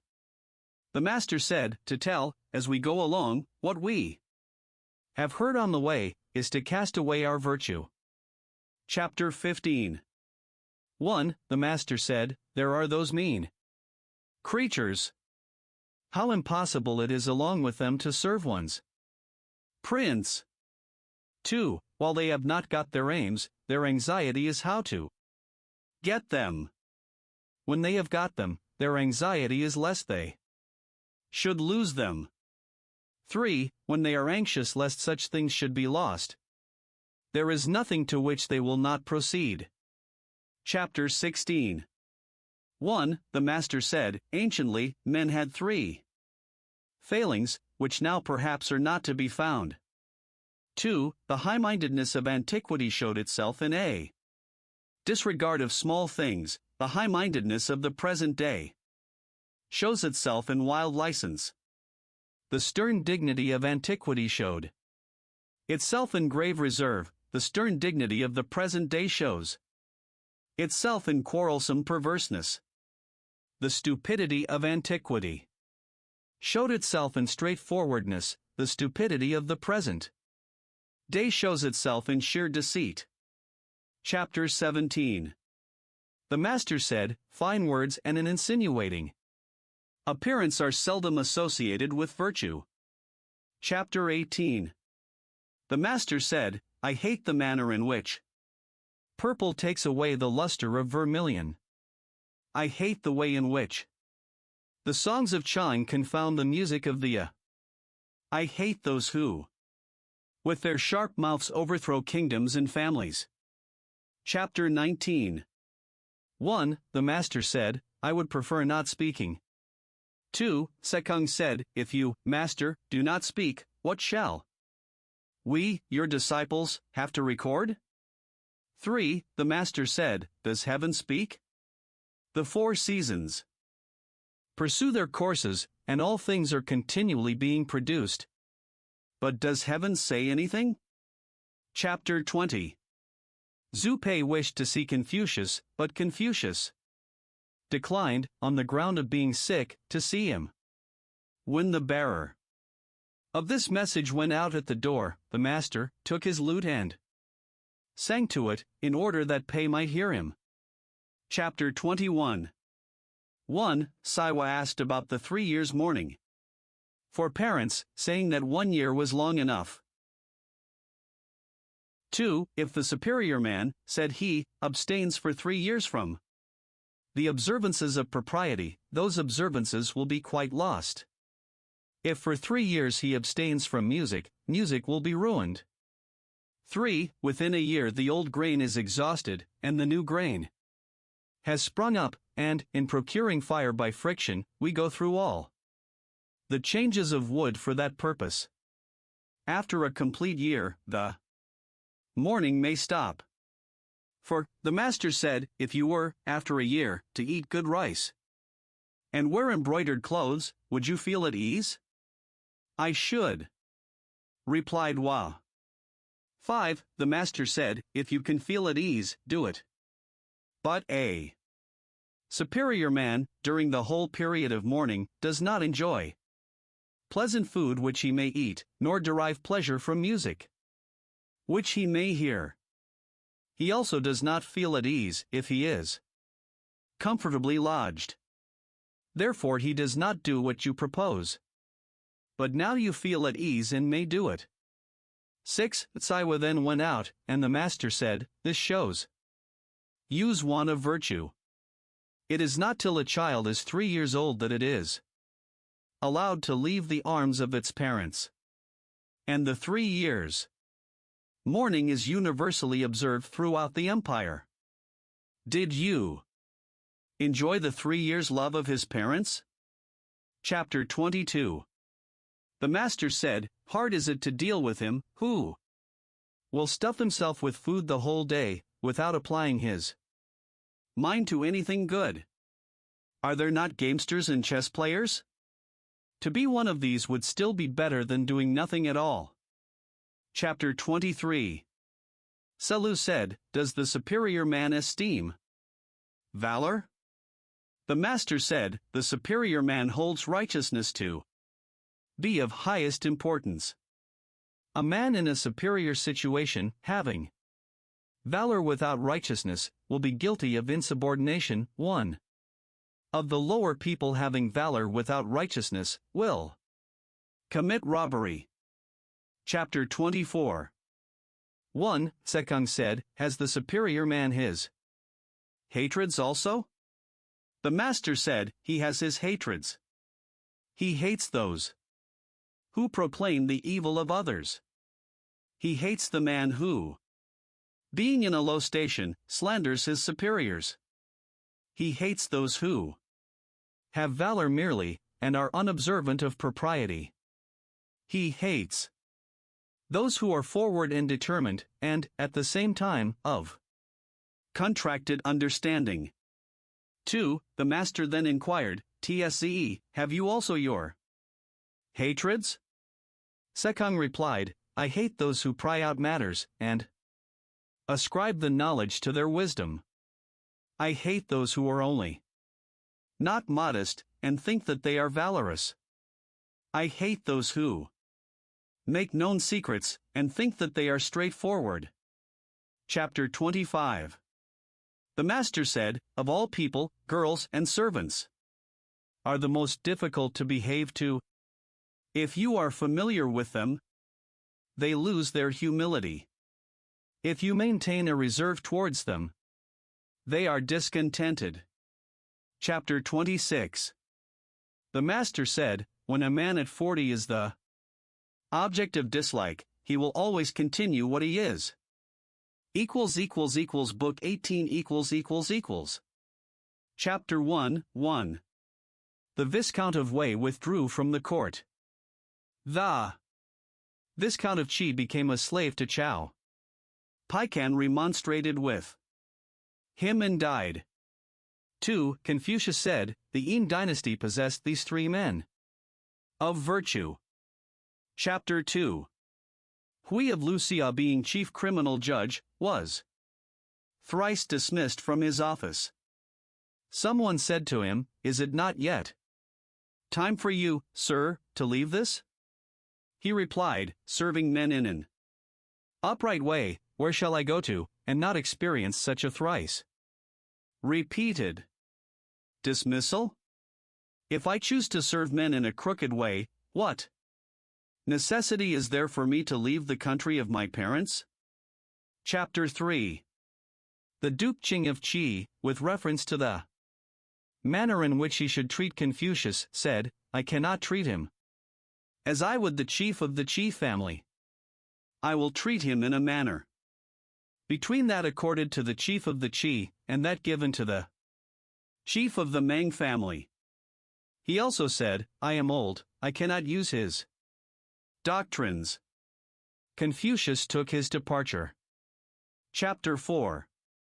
The people of Qi sent to Lu a present of female musicians, which Qi Huan received, and for 3 days no court was held. Confucius took his departure. Chapter 5:1. The madman of Chu passed by.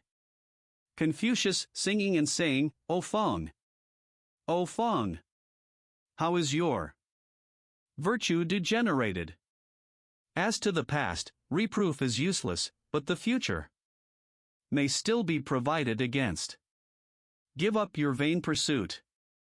Give up your vain pursuit. Peril awaits those who now engage in affairs of government."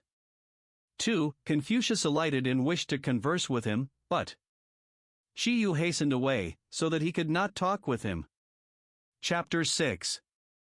1. Ansu and Qi and I were at work in the field together, when Confucius passed by them, and sent Tsze to inquire for the ford.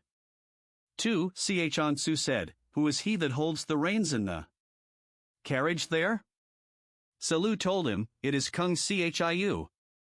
"Is it not Kung Chiu of Lu?" asked he. "Yes," was the reply, to which the other rejoined, "He knows the ford." 3. Tsze then inquired of Qi and I, who said to him, "Who are you, sir?" He answered, "I am Chengyu." "Are you not the disciple of Kung Chiu of Lu?" asked the other. "I am," replied he. And then Qi and I said to him, "Disorder, like a swelling flood, spreads over the whole empire, and who is he that will change its state for you?" Then follow one who merely withdraws from this one and that one. Had you not better follow those who have withdrawn from the world altogether? With this he fell to covering up the seed, and proceeded with his work, without stopping. 4. Itzelu went and reported their remarks, when the master observed with a sigh, it is impossible to associate with birds and beasts, as if they were the same with us. If I associate not with these people, with mankind, with whom shall I associate? If right principles prevailed through the empire, there would be no use for me to change its state. Chapter 7. 1. Itzelu, following the master, happened to fall behind, when he met an old man, carrying across his shoulder on a staff a basket for weeds. Itzelu said to him, "Have you seen my master, sir?" The old man replied, "Your four limbs are unaccustomed to toil, you cannot distinguish the 5 kinds of grain. Who is your master?" With this, he planted his staff in the ground, and proceeded to weed. 2. Itzelu joined his hands across his breast, and stood before him. 3. The old man kept Itzelu to pass the night in his house, killed a fowl, prepared millet, and feasted him. He also introduced to him his 2 sons. 4. Next day, Itzelu went on his way, and reported his adventure. The master said, "He is a recluse," and sent Itzelu back to see him again, but when he got to the place, the old man was gone. 5. Itzelu then said to the family, "Not to take office is not righteous. If the relations between old and young may not be neglected, how is it that he sets aside the duties that should be observed between sovereign and minister?" Wishing to maintain his personal purity, he allows that great relation to come to confusion. A superior man takes office, and performs the righteous duties belonging to it. As to the failure of right principles to make progress, he is aware of that. Chapter 8. 1. The men who have retired to privacy from the world have been Pai, Shuchi, Yucheng, Shuchang, Hui of Lucia, and Shaolin. 2. The master said, refusing to surrender their wills, or to submit to any taint in their persons, such, I think, were Pai and Shu Chi. 3. It may be said of Hui of Lucia, and of Shaolin, that they surrendered their wills, and submitted to taint in their persons. But their words corresponded with reason, and their actions were such as men are anxious to see. This is all that is to be remarked in them. For, it may be said of Yucheng and I.e., that, while they hid themselves in their seclusion, they gave a license to their words. But, in their persons, they succeeded in preserving their purity. And, in their retirement, they acted according to the exigency of the times. 5. I am different from all these. I have no course for which I am predetermined, and no course against which I am predetermined. Chapter 9. 1. The Grand Music Master, Qi, went to Qi. 2. Kan, the master of the band at the second meal, went to Chu. Liao, the band master at the third meal, went to Tsai. Shu, the band master at the fourth meal, went to Qin. 3. Fangshu, the drum master, withdrew to the north of the river. 4. Wu, the master of the hand drum, withdrew to the Han. 5. Yang, the assistant music master, and Xiang, master of the musical stone, withdrew to an island in the sea. Chapter 10. The Duke of Chao addressed his son, the Duke of Lu, saying, "The virtuous prince does not neglect his relations. He does not cause the great ministers to repine at his not employing them. Without some great cause, he does not dismiss from their offices the members of old families. He does not seek in one man talents for every employment. Chapter 11. To Chao belonged the 8 officers, Pata, Pa, Quo, Chengtu, Chenghu, Shuya, Shusia, Chisui, and Chiqua. Book 19 . Chapter 1, Sechang said, the scholar, trained for public duty. Seeing threatening danger, is prepared to sacrifice his life. When the opportunity of gain is presented to him, he thinks of righteousness. In sacrificing, his thoughts are reverential. In mourning, his thoughts are about the grief which he should feel. Such a man commands our approbation indeed. Chapter 2. Sechang said, when a man holds fast to virtue, but without seeking to enlarge it, and believes right principles, but without firm sincerity, what account can be made of his existence?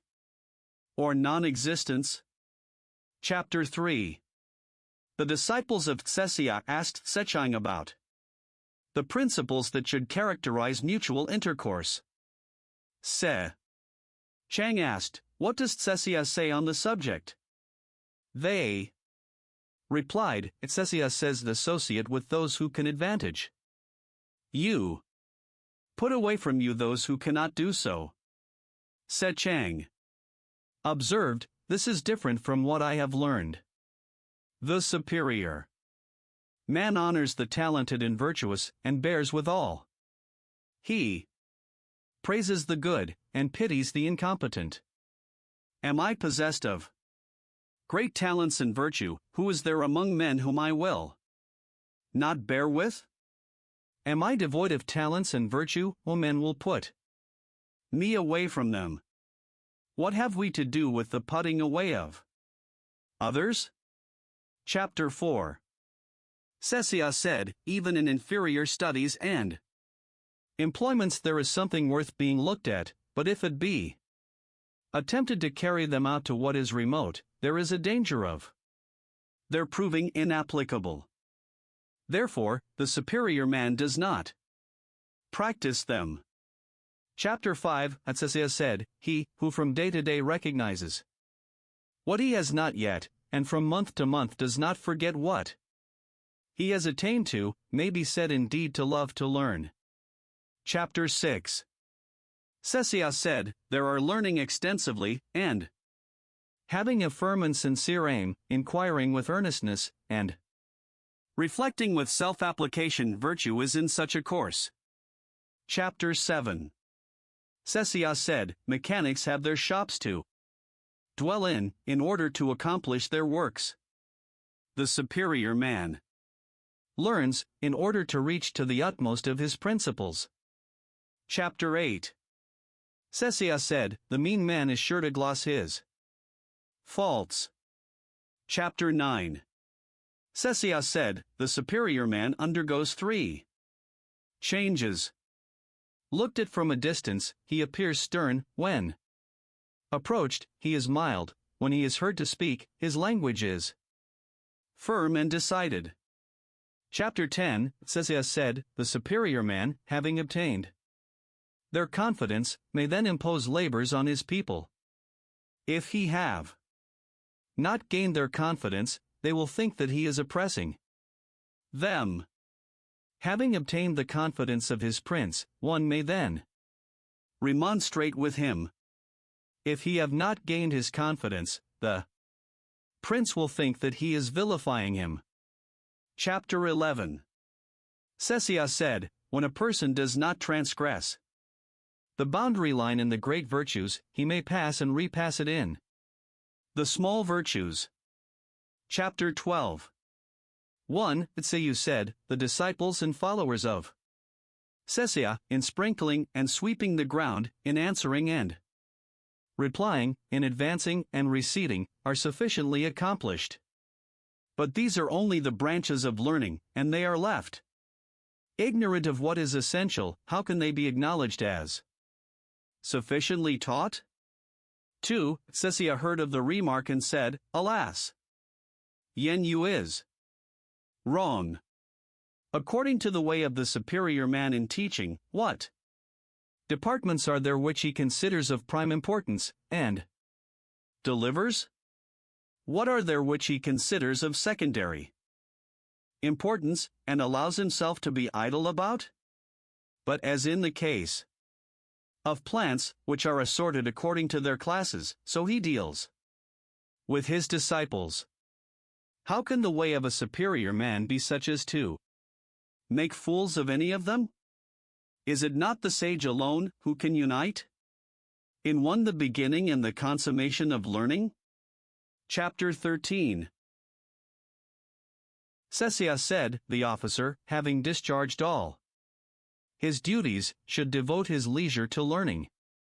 The student, having completed his learning, should apply himself to be an officer. Chapter 14. Cecias said, mourning, having been carried to the utmost degree of grief, should stop with that. Chapter 15. Cecias said, my friend Chang can do things which are hard to be done, but yet he is not perfectly virtuous. Chapter 16. The philosopher Sang said, how imposing is the manner of Chang. It is difficult along with him to practice virtue. Chapter 17. The philosopher Sang said, I heard this from our master. Men may not have shown what is in them to the full extent, and yet they will be found to do so, on occasion of mourning for their parents. Chapter 18. The philosopher Sang said, I have heard this from our master. The filial piety of Mang Chuang, in other matters, was what other men are competent to, but, as seen in his not changing the ministers of his father, nor his father's mode of government, it is difficult to be attained to. Chapter 19. The chief of the Mang family having appointed Yang Fu to be chief criminal judge, the latter consulted the philosopher Sang. Sang said, the rulers have failed in their duties, and the people consequently have been disorganized, for a long time. When you have found out the truth of any accusation, be grieved for and pity them, and do not feel joy at your own ability. Chapter 20. Sekung said, Chao's wickedness was not so great as that name implies. Therefore, the superior man hates to dwell in a low-lying situation, where all the evil of the world will flow in upon him. Chapter 21. Sekung said, the faults of the superior man are like the eclipses of the sun and moon. He has his faults, and all men see them, he changes again, and all men look up to him. Chapter 22. 1. Kung Sun Chao of Wei est Sekung, saying, from whom did Chung and I get his learning? 2. Sekung replied, the doctrines of Wan and Wu have not yet fallen to the ground. They are to be found among men of talents and virtue remember the greater principles of them, and others, not possessing such talents and virtue, remember the smaller. Thus, all possess the doctrines of Wan and Wu. Where could our master go that he should not have an opportunity of learning them? And yet what necessity was there for his having a regular master? Chapter 23. 1. Shu Sun Wushu observed to the great officers in the court, saying, Sekung is superior to Chung and I. 2. Safu Chingpa reported the observation to Sekung, who said, let me use the comparison of a house and its encompassing wall. My wall only reaches to the shoulders. One may peep over it, and see whatever is valuable in the apartments. 3. The wall of my master is several fathoms high. If one do not find the door and enter by it, he cannot see the ancestral temple with its beauties, nor all the officers in their rich array. 4. But I may assume that they are few who find the door. Was not the observation of the chief only what might have been expected? Chapter 24. Shu Sun Wushu having spoken revilingly of Chunyanai, Sekung said, "It is of no use doing so. Chunyanai cannot be reviled. The talents and virtue of other men are hillocks and mounds which may be stepped over. Chunyanai is the sun or moon, which it is not possible to step over. Although a man may wish to cut himself off from the sage, what harm can he do to the sun or moon? He only shows that he does not know his own capacity." Chapter 25. 1. Chan Sesiachin, addressing Tsekung, said, "You are too modest. How can Chunyanai be said to be superior to you?" 2. Sekung said to him, "For one word a man is often deemed to be wise, and for one word he is often deemed to be foolish. We ought to be careful indeed in what we say." 3. Our master cannot be attained to, just in the same way as the heavens cannot be gone up to by the steps of a stair. 4.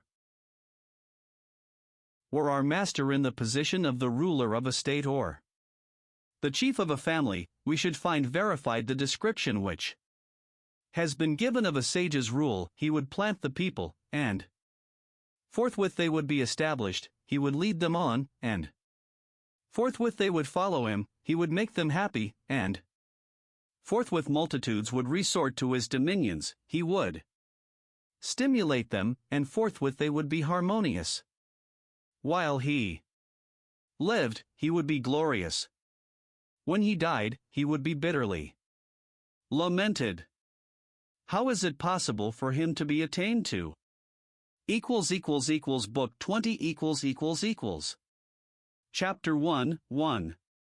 Yao said, "Oh, you, Shun, the heaven-determined order of succession now rests in your person. Sincerely hold fast the due mean.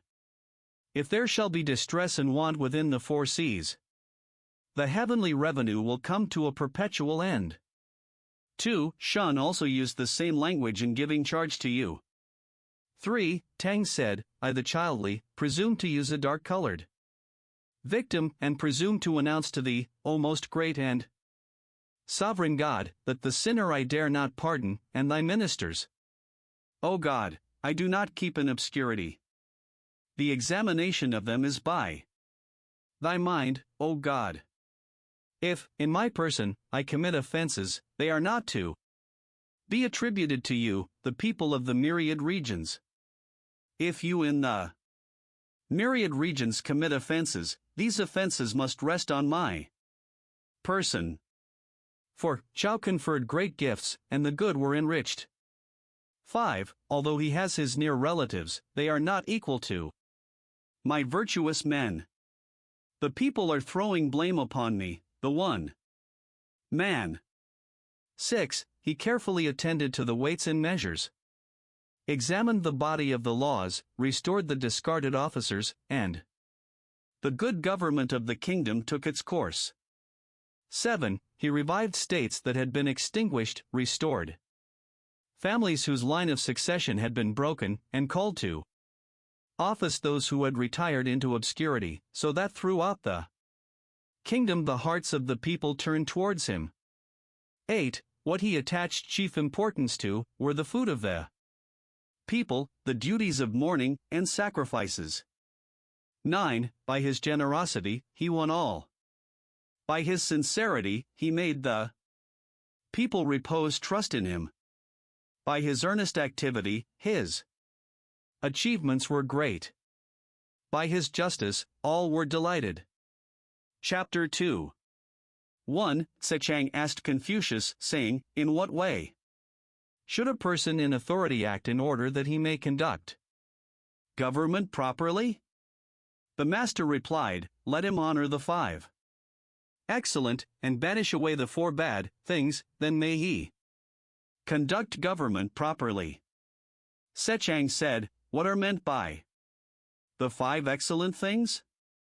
The master said, "When the person in authority is beneficent without great expenditure, when he lays tasks on the people without their repining, when he pursues what? He desires without being covetous, when he maintains a dignified ease without being proud, when he is majestic without being fierce. 2. Sechang said, what is meant by being beneficent? Without great expenditure? The master replied, when the person in authority makes more beneficial to the people the things from which they naturally derive benefit, is not this being beneficent without great expenditure? When he chooses the labors which are proper, and makes them labor on them, who will repine? When his desires are set on benevolent government, and he secures it, who will accuse him of covetousness?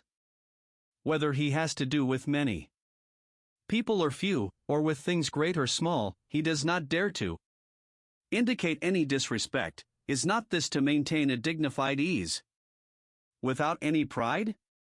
He adjusts his clothes and cap, and throws a dignity into his looks, so that, thus dignified, he is looked at with awe. Is not this to be majestic without being fierce?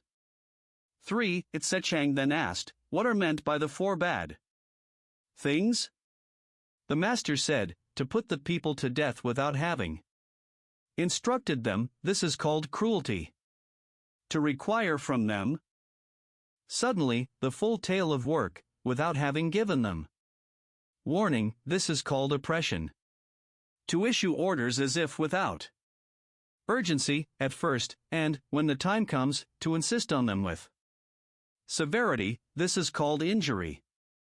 And, generally, in the giving pay or rewards to men, to do it in a stingy way, this is called acting the part of a mere official. Chap 3. 1. The master said, without recognizing the ordinances of heaven, it is impossible to be a superior man. 2. Without an acquaintance with the rules of propriety, it is impossible for the character to be established. 3. Without knowing the force of words, it is impossible to know men.